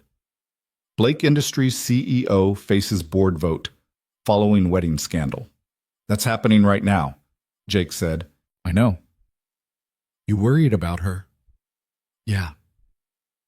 You gonna do anything about it? Like what? I don't know. Call her. Show up. Something. It's not my place. When has that ever stopped you? Jake stood up. Look, I don't know what's going on between you two. Maybe it's nothing. Maybe it's something. But what I do know is that you've been more alive the past few days than you've been in years. And if you let this just fade away because you're too scared to actually go after what you want, you're going to regret it. I'm not scared. You're terrified. You've been terrified since Sarah left. Terrified of getting hurt again. Terrified of letting someone close enough to matter. So you play it safe, keep your head down, focus on Emma, and pretend that's enough. It is enough. Is it? Because from where I'm standing, you look miserable. After Jake left, Ryan sat on his couch and stared at his phone.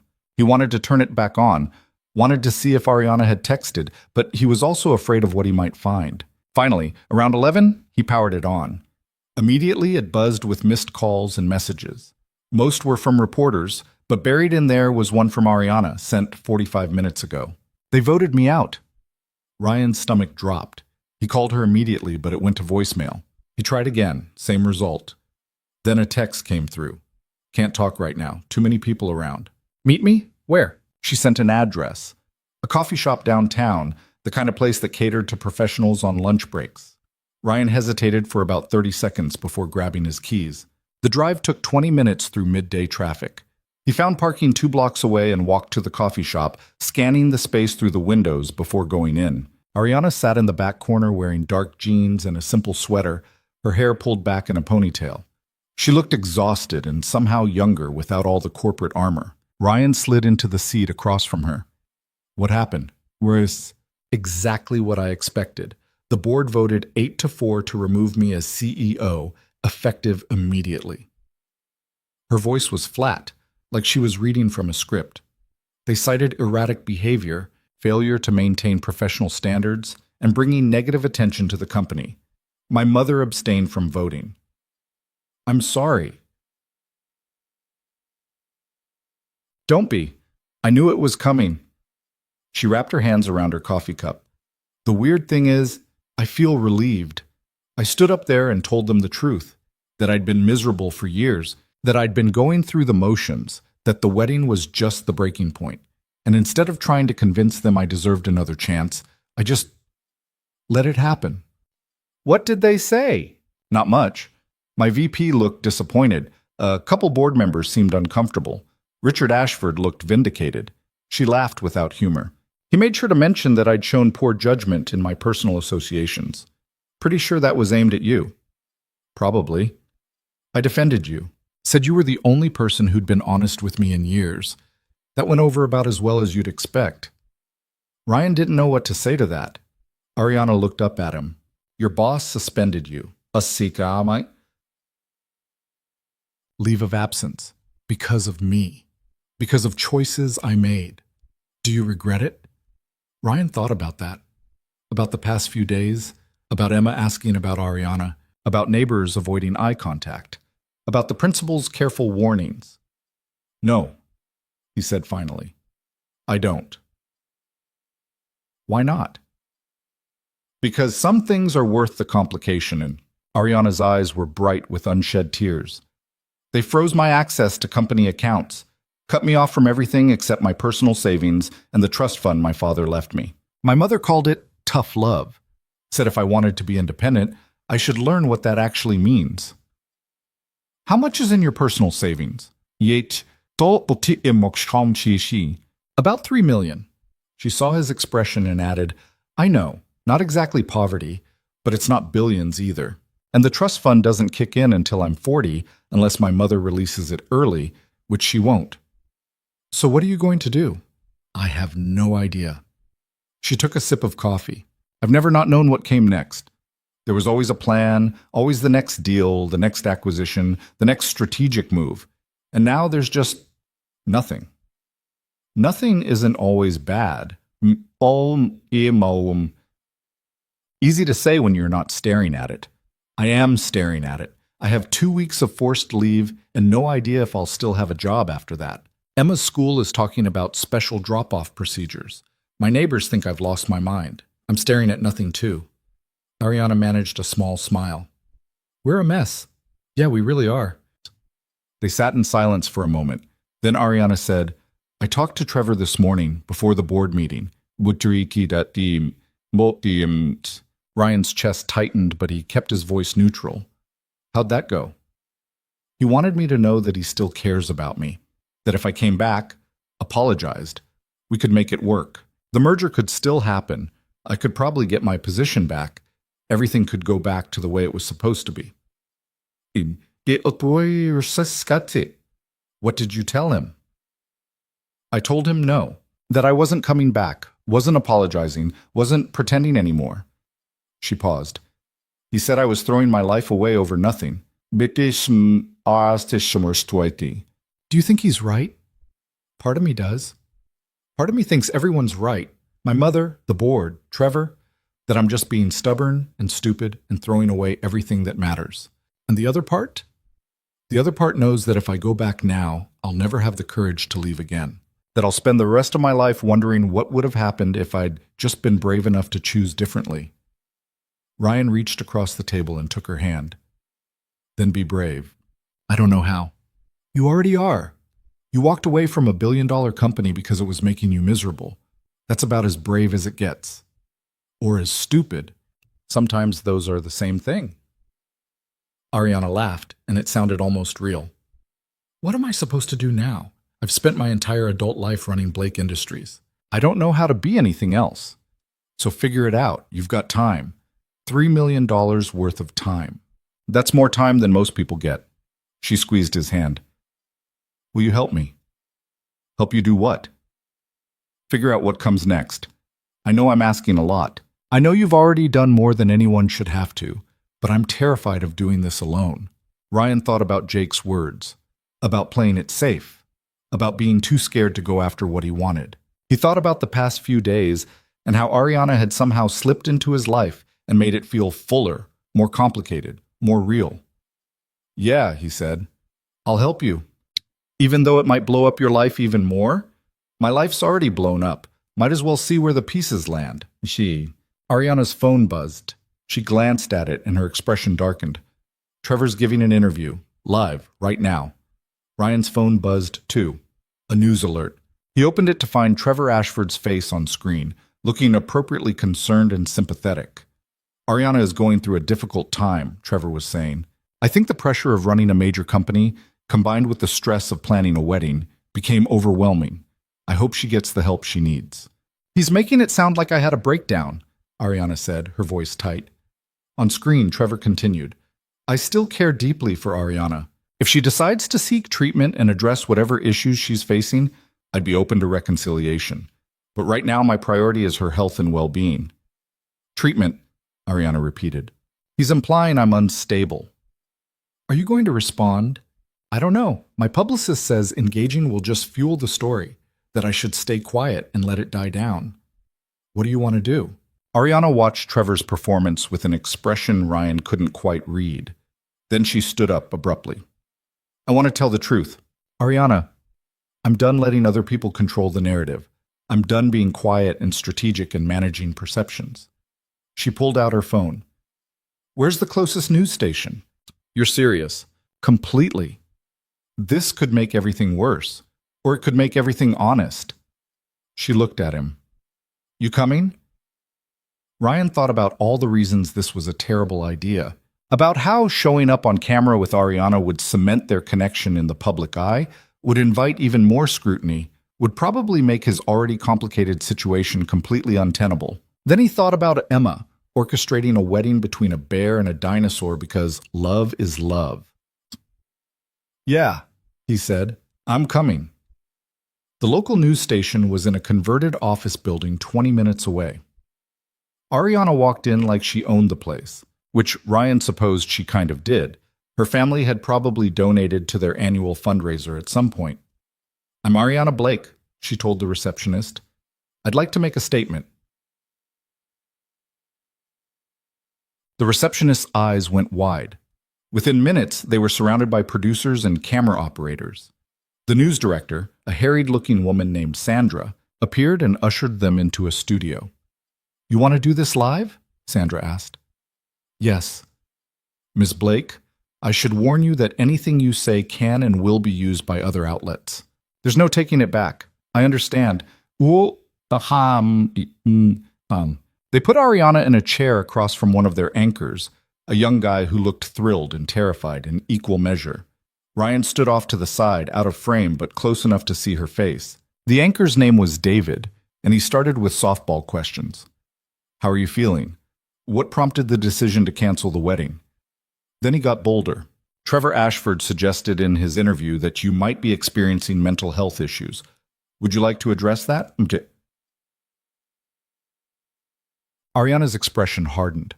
I'm not experiencing mental health issues. I'm experiencing clarity. For the first time in my adult life, I'm making decisions based on what I actually want instead of what's expected of me. But you left your fiancé at the altar. I left him before the altar. 2 hours before, which gave him plenty of time to inform guests.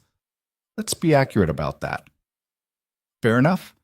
But you disappeared for several days. Your family was worried. My family was embarrassed. There's a difference. David leaned forward. There have been rumors about you staying with someone. Can you confirm or deny? Ryan tensed, but Ariana didn't hesitate.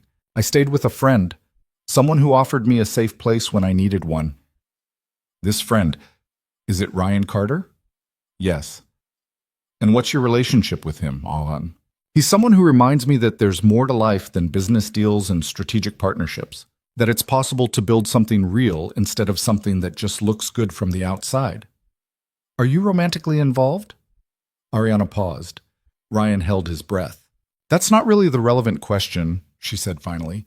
The relevant question is why everyone's so invested in controlling my life instead of letting me live it. You don't think people have a right to question your decisions? You run a major company. You're a public figure. I ran a major company, past tense. The board voted me out this morning. So now I'm just a person making personal choices. And I don't owe anyone an explanation for those choices beyond saying they're mine to make. David shifted gears. What about the merger with Ashford Financial Group? That deal was worth billions. The deal was never about what was good for the companies. It was about consolidating power and making wealthy people wealthier. If it falls apart, plenty of people will still have more money than they know what to do with. That's a pretty cynical view of business. It's an honest view, which apparently makes people uncomfortable. Ryan watched Ariana transform in front of the cameras, not into the polished CEO he'd seen in photos, but into something raw and more real. She was angry and defiant and completely unguarded, and it was riveting. So what's next for you? David asked. I don't know. And for the first time in my life, I'm okay with not knowing. No plans to return to Blake Industries? No plans to return to a life that was killing me slowly. Beyond that, I'm figuring it out as I go up. One more question, Ms. Blake. Do you have any regrets? Ariana was quiet for a moment. Then she looked directly at the camera. My only regret is not doing this sooner, not being honest sooner, not choosing myself sooner. She paused. To anyone watching who feels trapped in a life that doesn't fit, who's doing what they're supposed to do instead of what they want to do, you're allowed to choose differently. It's terrifying and messy, and everyone will have opinions, but you're allowed. After the interview ended, Sandra approached them in the hallway. That was incredible. Honest, raw, exactly what people want to see right now. I wasn't trying to give people what they want, Ariana said. I was just telling the truth. Even better, would you be willing to do a follow-up in a few days? Maybe a longer sit-down interview. I'll think about it. In the parking lot, Ariana leaned against Ryan's car and closed her eyes. I can't believe I just did that. You were amazing. I probably made everything worse. Maybe. But you were honest. She opened her eyes and looked at him. They're going to dissect every word, make assumptions about us, about my mental state, about everything. Probably. You could still distance yourself, tell people we're just friends, that I was confused, that there's nothing between us. Ryan stepped closer to her. Is there nothing between us? Ariana's breath caught. I don't know. Everything's so complicated right now. I don't know what's real and what's just me being emotional and vulnerable. That's fair. But I do know that when I think about what comes next, about building a different life, I keep picturing you in it. You and Emma. Is that crazy? Probably. But I keep picturing the same thing. They stood there in the parking lot, close enough to touch, but not quite touching. And Ryan felt the weight of every possible future pressing down on them. I should go, Ariana said softly. Figure out my next steps. Find a place to actually live since my condo's attached to too many memories. You could stay with us. For real this time. Not just hiding, but actually staying while you figure things out. Ryan, that's a lot to ask. You're not asking. I'm offering it. What about Emma? What about your job? What about what? What about all of it? We'll figure it out. He took her hand. You said you're terrified of doing this alone, so don't. Ariana looked at their joined hands, then up at his face. You're serious. Completely. This could be a disaster. It's already a disaster. Might as well make it a disaster together. She laughed, and this time it sounded like hope. Okay. Okay? Okay, I'll stay. We'll figure it out together. Ryan pulled her into a hug, and she melted against him like she'd been holding herself together by force of will and could finally let go. Thank you, she whispered, for being steady when everything else is chaos. You're welcome. They stood like that for a long moment, holding on to each other in a parking lot while the world kept spinning around them. Ryan's phone buzzed with what was probably more news alerts, more reporters wanting comments, more fallout from the interview. He ignored it all, because for the first time in days, something felt right. Complicated and messy and uncertain, but right. When they finally pulled apart, Ariana was smiling. Emma's going to think I'm moving in. You kind of are. She's going to have questions. She always has questions. What are we going to tell her? Ryan thought about that, about how to explain to a 6-year-old that sometimes adults made choices that didn't make sense to anyone but themselves. That sometimes you had to risk everything on something that might not work out. We'll tell her the truth, he said, that we're figuring it out as we go. She'll understand that. You think? She's 6. She thinks a bear and a dinosaur can get married. She's better at accepting complicated things than most adults. Ariana laughed. Fair point. They drove back to Ryan's house in separate cars, and when they pulled onto his street, Ryan noticed the news vans were back. More of them this time, camped out with renewed interest after Ariana's interview. Here we go again, Ariana said when they both got out of their cars. Here we go, Ryan agreed. The reporters descended immediately, shouting questions about the interview, about their relationship, about what this all meant. Ryan ignored them and opened his front door, gesturing for Ariana to go inside first.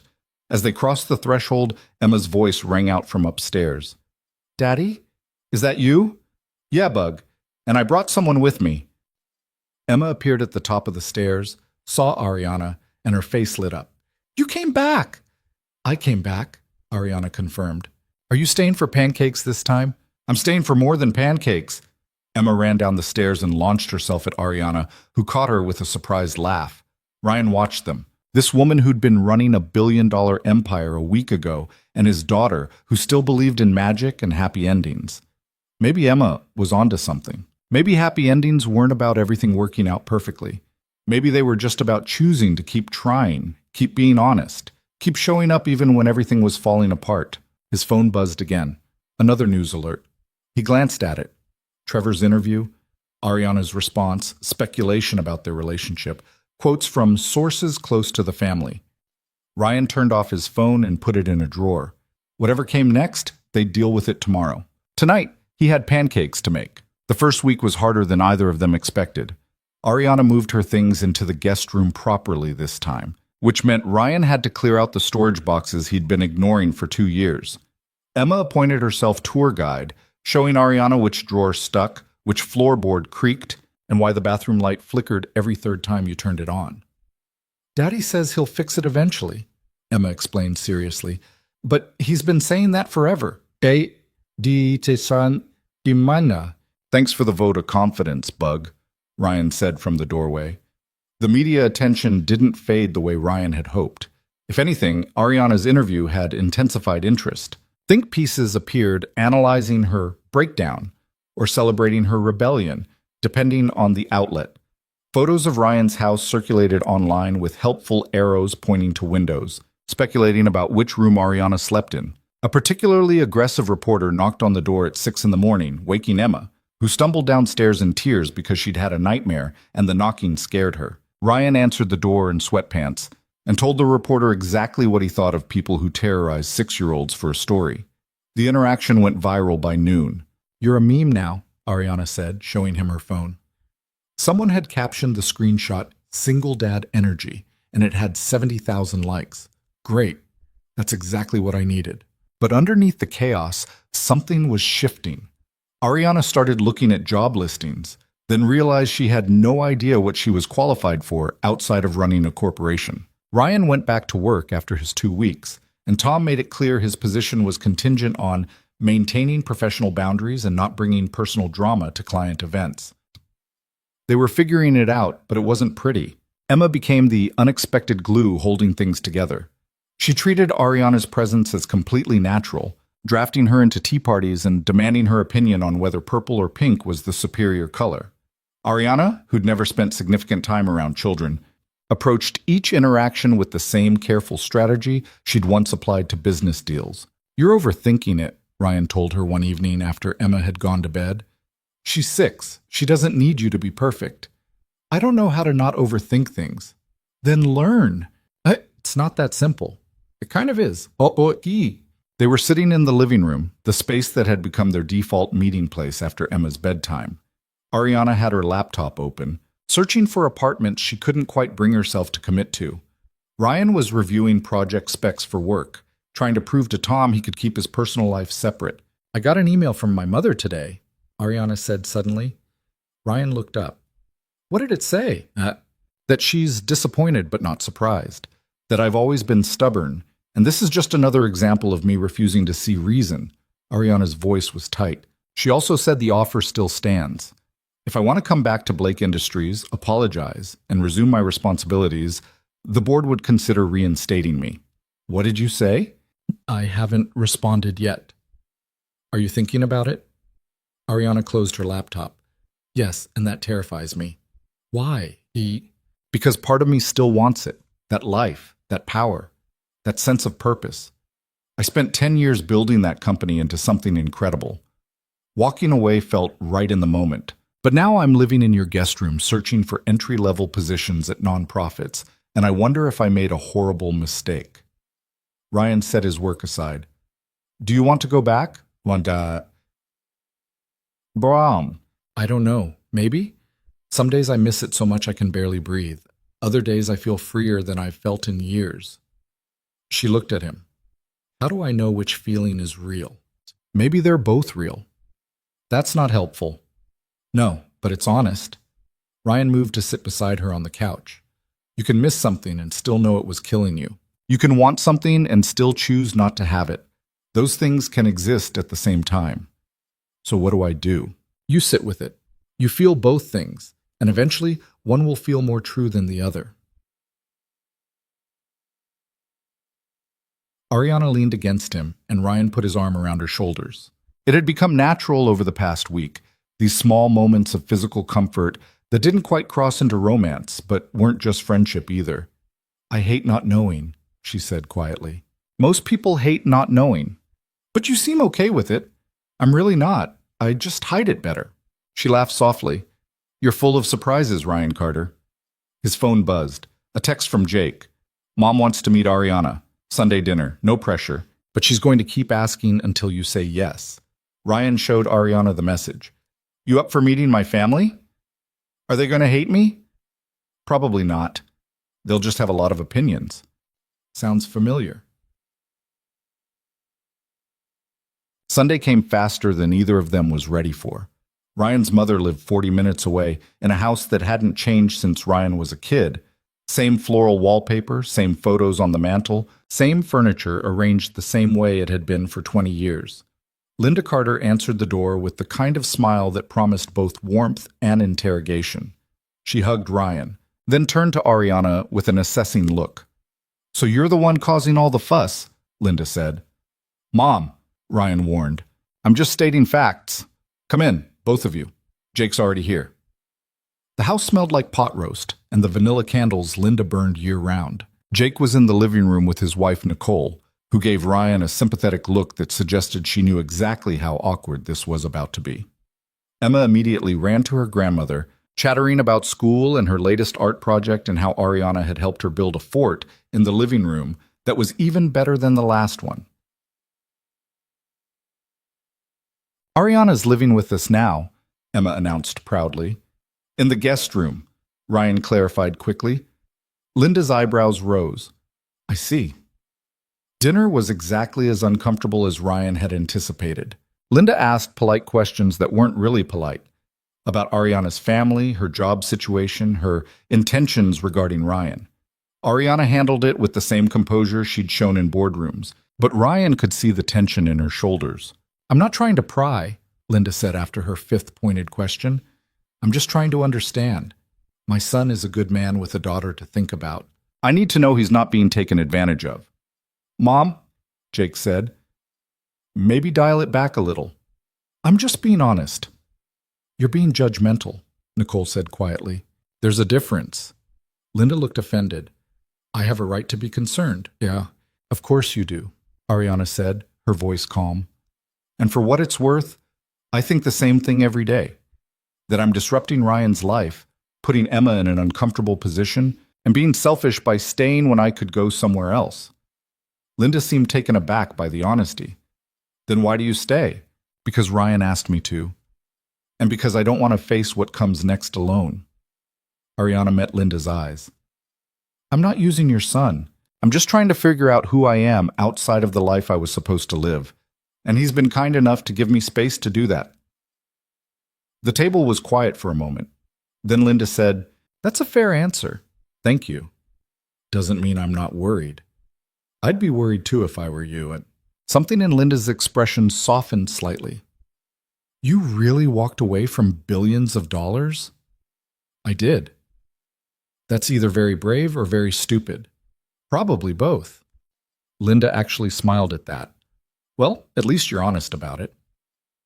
After dinner, while Emma played with Jake's dog in the backyard, Ryan and Ariana stood on the porch watching the sunset. Your mother hates me, Ariana said. She doesn't hate you, she's just protective. Same thing from where I'm standing. She'll come around. She just needs to see that you're not going to hurt Emma. What if I do hurt Emma? What if this all falls apart and she's the one who pays for it? Ryan had thought about this question every night since Ariana moved in. Then we deal with it. We explain it to her in ways she can understand, and we make sure she knows it's not her fault. You make it sound simple. It's not simple, but it's manageable. He turned to face her. Ariana, I need you to be honest with me. Are you staying because you want to, or because you don't know where else to go? She was quiet for a long moment. Both, maybe? I want to be here. I like being here, but I also don't have a plan beyond this, and that scares me. What would the plan look like if you had one? Soy mason. I don't know. Find a job doing something that actually matters. Figure out who I am when I'm not defined by my bank account. Build a life that feels real instead of performative. She paused. Maybe see if this thing between us is actually something, or just two people clinging to each other in crisis. You think that's what this is? I think it could be. I think we're both going through major life changes, and it's easy to confuse proximity with connection. Ryan couldn't argue with that. So what do we do? We're honest. We don't make promises we can't keep. We take it day by day and see what happens. That's not very romantic. No, but it's real. Real. That word again. Everything kept coming back to what was real versus what was just convenient or comfortable or easier than facing the truth. Okay, Ryan said. Day by day. Day by day, Ariana agreed. The following week, something shifted. Ariana got a call from a nonprofit that worked with underprivileged kids, offering after-school programs and mentorship. They needed someone to help restructure their operations, make them more efficient. The pay was a fraction of what she'd made at Blake Industries, but when she hung up the phone, she was smiling. They want me to start next week, she told Ryan. You going to take it? Ooh, I think so. It's not running $1 billion company, but it's something, and it might actually help people instead of just making rich people richer.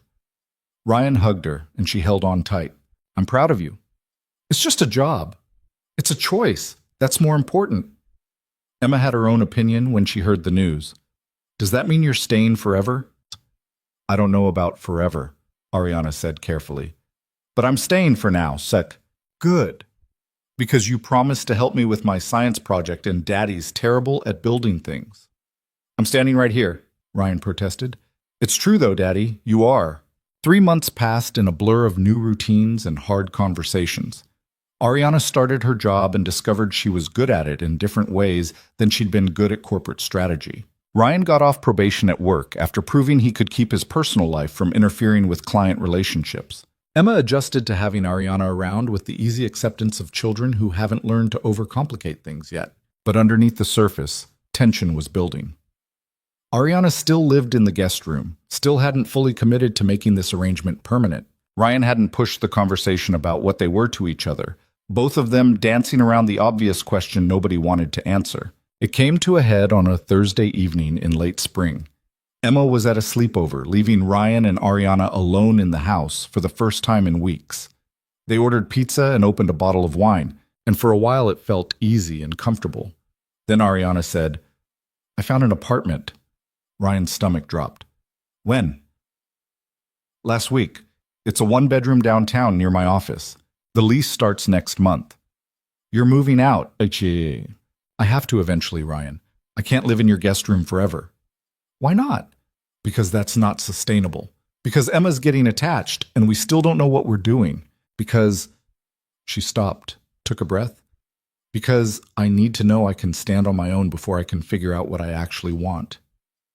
Ryan wanted to argue, wanted to tell her she was being ridiculous, that they were fine the way they were. But he also knew she was right. When were you going to tell me? He asked. Tonight, now. I wanted to wait until we could actually talk about it. And what is there to talk about? What happens next? Whether we keep seeing each other. Whether this was just a temporary thing or something more. Ryan set down his wine glass. What do you want it to be? I want it to be real, but I need to know it's not just because we were convenient for each other when everything was falling apart. How do we know that? We give it space. I move out. We date properly. We figure out if this works when we're not living in crisis mode. The logic was sound. Ryan hated it, but it made sense. What if it doesn't work? He asked. Then at least we tried honestly instead of just drifting along because it was easier than making a decision. Emma's going to be upset. I know, but she'll understand. Kids are resilient. That's what everyone says right before they do something that hurts a kid. Ariana flinched.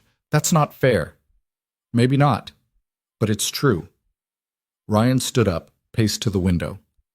You're right that we need to figure out what this is, but I also think you're scared, and you're using the apartment as an exit strategy in case things get too real. That's not isn't it? Every time we get close to actually defining what we are to each other, you pull back. You find a reason why we need space or time or whatever, and I get it. I do. You've had your whole life controlled by other people, and now you want to prove you can make it on your own. But at some point, you have to decide if you're running toward something or away from something. Ariana's eyes were bright with tears. I'm trying to do the right thing. What if the right thing is staying, Tim? What if the right thing is making sure I'm not just replacing one dependent relationship with another? They stared at each other across the living room, both breathing hard, both terrified of different things. Finally, Ariana said, I'm taking the apartment, but I want to keep seeing you, keep being in Emma's life, just for my own space. Ryan nodded slowly. Okay. It's your choice. I'm not going to fight you on it. But you're upset. Yeah, I'm upset. I'm also trying to respect what you need. She crossed the room and took his hands. I'm not leaving you. I'm just trying to make sure that when I stay, it's for the right reasons. And what are the right reasons? That I want you, not that I need you. There's a difference. Ryan pulled her close, and they held each other in the middle of his living room while the future hung uncertain between them. The move happened on a Saturday. Jake and Nicole came to help, along with Marcus, who'd apparently been keeping tabs on Ariana from a respectful distance. Emma supervised with the seriousness of a foreman, making sure everyone was careful with Ariana's things. You'll come visit, right? Emma asked for the 10th time. Of course I will, all the time. And we can still do our Friday pancake tradition? Absolutely. And you'll still help with my science project? I promised, didn't I? Emma seemed satisfied with this, though Ryan noticed her holding on to Ariana's hand a little tighter than usual. After the truck was loaded and Ariana had done a final sweep of the guest room, she stood in the doorway of Ryan's house, looking uncertain. This feels wrong, she said. Change usually does. What if I'm making a mistake? Then you come back. The room's not going anywhere. She kissed him, soft and quick, and full of promises neither of them was quite ready to make yet. Then she got in her car and drove away, and Ryan stood on his porch watching until the taillights disappeared. Emma appeared beside him, slipping her small hand into his. Are you sad? A little bit. Me too. She leaned against his leg. But she'll be back, right? Yeah, Bug. She'll be back. How do you know? Ryan thought about that. About Ariana's face when she talked about her new job. About the way she'd looked at him across the dinner table. About all the small moments over the past few months. that had felt real and solid and true. Because she promised, he said, and Ariana keeps her promises. But that this is. The next few months tested that promise in ways neither of them expected. Ariana threw herself into her work at the nonprofit, discovering a passion for problem solving that didn't involve shareholder value or profit margins. Ryan navigated the strange emptiness of the house without her, getting used to normal again even though normal now felt incomplete. They saw each other twice a week at first, then 3 times, then 4. Proper dates where Ariana picked restaurants and Ryan made her laugh until she snorted wine through her nose. Movie nights where Emma fell asleep between them on the couch. Long conversations about their days, their fears, their slowly evolving plans for the future. 6 months after Ariana moved out, Ryan's mother invited them all to Thanksgiving dinner. The whole family would be there, Linda and Jake and Nicole, plus assorted cousins and aunts and uncles who'd all seen the news coverage and had opinions. You don't have to go, Ryan told Ariana, if it's too much. Are you kidding? I faced down hostile boards and Trevor's father and my mother threatening to cut me off. I can handle your relatives. She was nervous anyway. Ryan could tell by the way she changed her outfit 3 times and kept checking her reflection in the car's visor mirror. They're going to love you, he said. You can't possibly know that. Emma loves you. That's the important part. Everything else is just noise. Hey, dinner was chaotic in the way only large family gatherings could be.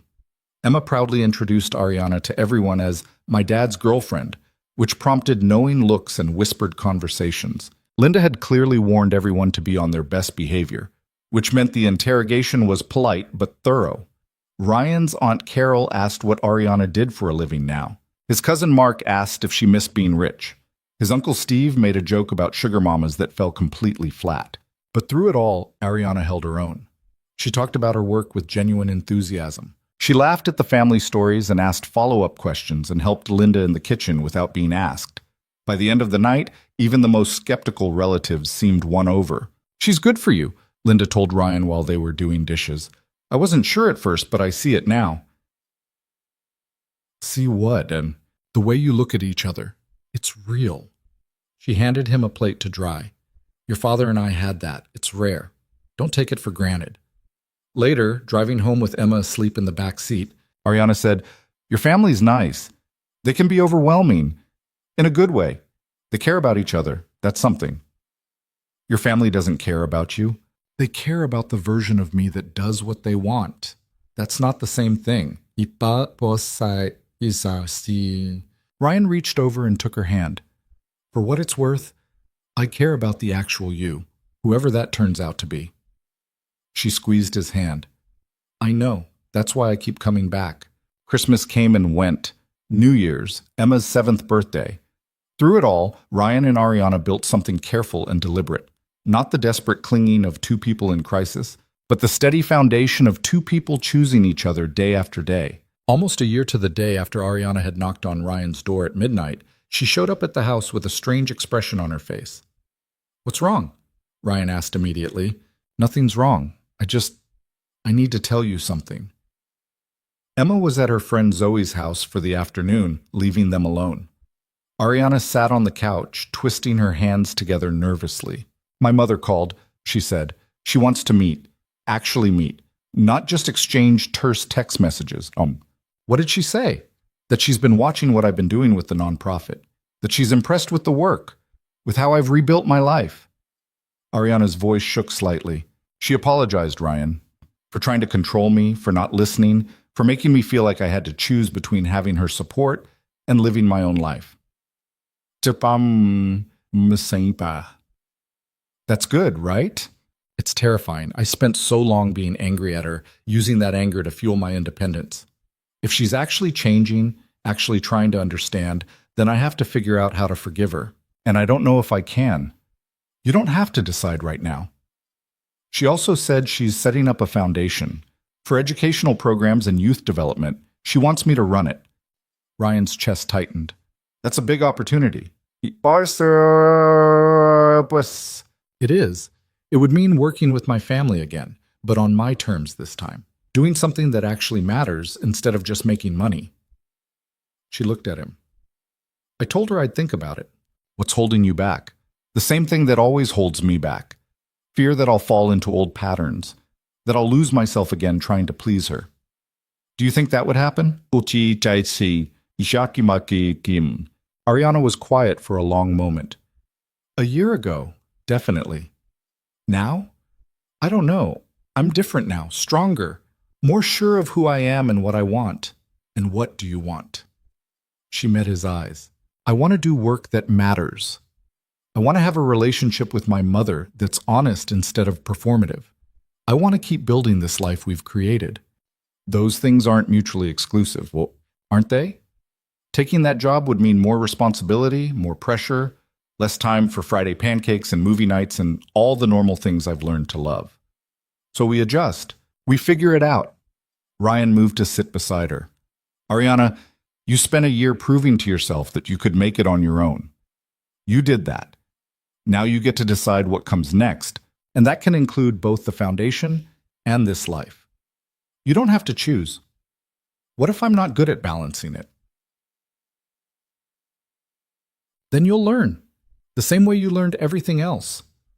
She leaned against him, and he put his arm around her. When did you get so wise? Around the time a billionaire showed up on my doorstep in a wedding dress. She laughed. That feels like a lifetime ago. It kind of was. We're different people now. Better people? Definitely messier people. Whether that makes us better is debatable, some. They sat in comfortable silence for a while. Then Ariana said, I'm going to take the job. Yeah? Yeah.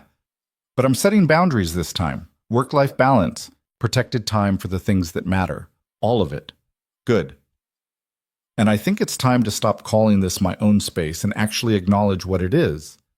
What is it? She pulled back to look at him.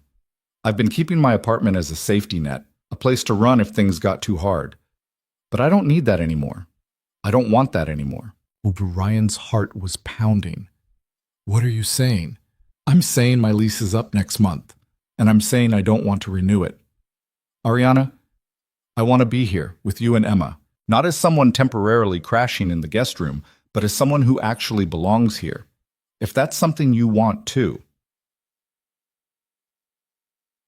Ryan kissed her. Not the careful, tentative kisses they'd been sharing for months, but something deeper and more certain. When they broke apart, he said, Emma's going to lose her mind. Is that a yes? That's a definitely yes. They told Emma that evening when she got home from Zoe's house. She screamed so loud the neighbors probably heard, then launched into an elaborate plan for how they'd rearrange the house to accommodate Ariana's things. You can share Daddy's room, Emma said matter-of-factly. The guest room can be your office, and we should get a bigger couch because 3 people need more space than 2 people. You've really thought this through, Ariana said, amused. I've been planning it forever. You guys were just taking too long to figure it out. 2 months later, on a Saturday morning that felt perfectly ordinary except for the fact that it wasn't, Ryan woke up to find Ariana already awake beside him, staring at the ceiling. You okay? He asked. Just thinking. About? About how different my life looks now compared to a year ago. How I went from running a billion-dollar company to running a foundation that helps kids who need it. From living in a mansion to sharing a bathroom with a 7-year-old who leaves toothpaste everywhere. Regrets? She turned to look at him. Not even one. Not even the billions of dollars? Not even those. Turns out I'm richer now than I ever was then. It was corny and sentimental and exactly the kind of thing Ryan would have rolled his eyes at a year ago. But now, with morning light filtering through the curtains and Emma's off-key singing drifting from the bathroom, it just felt true. I love you, Ariana said suddenly. Ryan's breath caught. They danced around the words for months, both too scared to say them first. I love you too, he said. Even though I ruined your life? You didn't ruin my life, you just made it more complicated. Is that better? Definitely better. Complicated means real. Complicated means something worth fighting for. Emma appeared in the doorway in her unicorn pajamas. Are you guys being mushy again? Maybe a little, Ryan admitted. Gross. But she was smiling as she climbed onto the bed between them. Can we have pancakes now? It's Saturday, Ariana said. We always have pancakes on Saturday, but I know. But I wanted to make sure you didn't forget. They went downstairs together, the three of them navigating the kitchen in the practice choreography of people who'd learned to share space. Ryan made pancakes while Ariana set the table, and Emma provided running commentary on everything from the weather to her friend Marcus, different Marcus, who'd stolen her eraser at school. It was ordinary and chaotic and nothing like the life any of them had planned. It was perfect. 6 months later, on an evening that had been carefully planned but was trying very hard to look spontaneous, Ryan took Ariana and Emma to Morrison Park, the same park where reporters had swarmed them a year and a half ago, where Ariana had attempted the monkey bars and failed spectacularly. Emma ran ahead to the swings while Ryan and Ariana found a bench. The sun was setting, painting everything gold and orange. "Emma's been weird all week," Ariana said. "Secretive. You know anything about that?" "She's 7. 7-year-olds are weird." "This is different weird. Like she knows something I don't." Ryan pulled a small box from his pocket. "She might know something." Ariana stared at the box, then at him, then back at the box. "Ryan, I know this is fast. I know we've only been actually together for a year and a half. I know there are people who'll say we're rushing or that we're crazy or that we should wait longer." He opened the box to reveal a simple ring. Nothing extravagant, nothing that screamed wealth, just something honest and real. "But the thing is, I've never been more sure of anything in my life. I love you. Emma loves you. And I want to build the rest of our lives together if you're willing." Ariana's eyes were wet with tears. "You told Emma before asking me?" "I asked her permission. Seemed like the right thing to do since this affects her too." "What did she say?" "She said it was about time.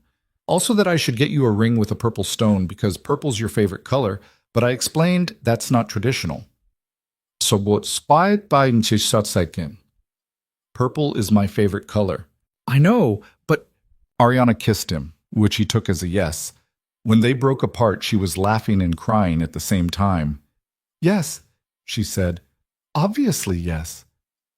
Emma appeared from nowhere, shrieking with excitement. "You said yes! I knew you would! Can I be the flower girl? I want to wear a purple dress.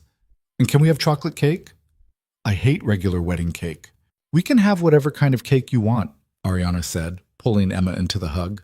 They sat on that park bench as the sun finished setting, three people who'd found each other in the strangest way possible, and decided to keep choosing each other every day after.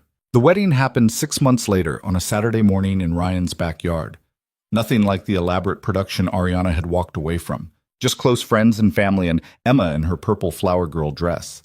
Jake officiated, making jokes about how he'd known from the beginning this was going to happen. Linda cried. Even Catherine Blake attended, sitting in the front row with an expression that might have been approval or might have been acceptance or might have been both. Ariana wore a simple white dress she'd picked out with Emma's help. Ryan wore a suit Jake had lent him because his own suit was from his first wedding and felt wrong for this one. When it was time for vows, Ariana went first. "A year and a half ago, I knocked on your door at midnight because I didn't know where else to go. You could have turned me away. You probably should have. But you didn't. You let me in, gave me space to figure out who I was, and never once asked for anything in return." Her voice shook slightly. "You taught me that real strength isn't about controlling everything. It's about being vulnerable enough to admit when you need help. You taught me that success isn't measured in dollars, but in relationships and honesty, and building a life that actually matters. And you taught me that sometimes the bravest thing you can do is open a door when someone's standing on the other side terrified and lost." Ryan's turn. "When you showed up here, I thought I was helping you. Turns out you were helping me just as much. You reminded me that playing it safe isn't the same as living, that it's okay to take risks on people, to let your life get complicated, to choose something just because it feels right instead of because it makes sense." He smiled. "You also reminded me to fix the bathroom light, though I still haven't done that." Everyone laughed, including Ariana. "I love you," Ryan continued, "not because you're perfect, but because you're real. Because you showed me what it looks like to choose yourself even when everyone's telling you you're wrong. And because you chose us even when it would have been easier to walk away." Emma interrupted from her spot next to them. "Can you kiss now? I'm hungry, and we can't have cake until after the kissing part." More laughter. Ryan and Ariana kissed while Emma cheered and everyone clapped and Catherine Blake dabbed at her eyes with the tissue. The reception was casual. Barbecue and beer and a cake that was half chocolate, Emma's choice, and half vanilla, everyone else's compromise. People gave toasts that were heartfelt and slightly embarrassing. Emma performed an interpretive dance she'd choreographed herself. Marcus, Ariana's security guard, who'd been invited and looked uncomfortable the entire time, actually smiled. Late in the evening, after Emma had crashed from sugar overload and been put to bed in the house, Ryan and Ariana stood in their backyard watching the last of their guests mingle. "We did it," Ariana said. "We did!" No billion-dollar merger, no strategic alliance, just two people deciding to build something together. "Is it what you wanted?" She looked around at the string lights hanging from trees, at Jake attempting to teach Nicole some complicated dance move, at Catherine Blake actually laughing at something Linda had said. "It's better than what I wanted," Ariana said, "because I didn't know to want this. I didn't know life could be this real and messy and wonderful all at the same time." Welcome to normal life. There's nothing normal about this. Normal is boring. This is extraordinary. Ryan pulled her close, and they swayed together even though there wasn't music playing. Above them, stars were starting to appear in the darkening sky. Inside the house, Emma was probably sprawled across her bed still wearing her purple dress. Around them, people they loved were celebrating something that had seemed impossible a year and a half ago. "Thank you," Ariana whispered. "For what?" "For opening the door."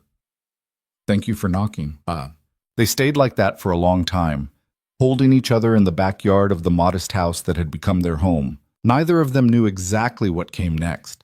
There would be challenges and complications and moments of doubt, but they'd face them together with honesty and courage and the simple understanding that sometimes the best things in life come from the choices that seem the craziest.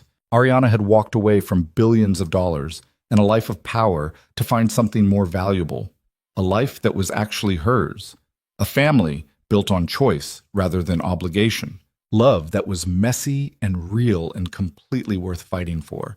And Ryan had opened a door at midnight, letting in chaos and media attention and a kind of love he'd never expected to find. Neither of them was perfect. Their life together wouldn't be perfect either. But it would be real and honest and built on the simple decision to keep showing up for each other day after day. Sometimes that's all love really is. The courage to keep opening doors, to keep choosing each other, to keep building something real in a world that often values everything but the truth. And sometimes on the best days, that's more than enough. It's everything.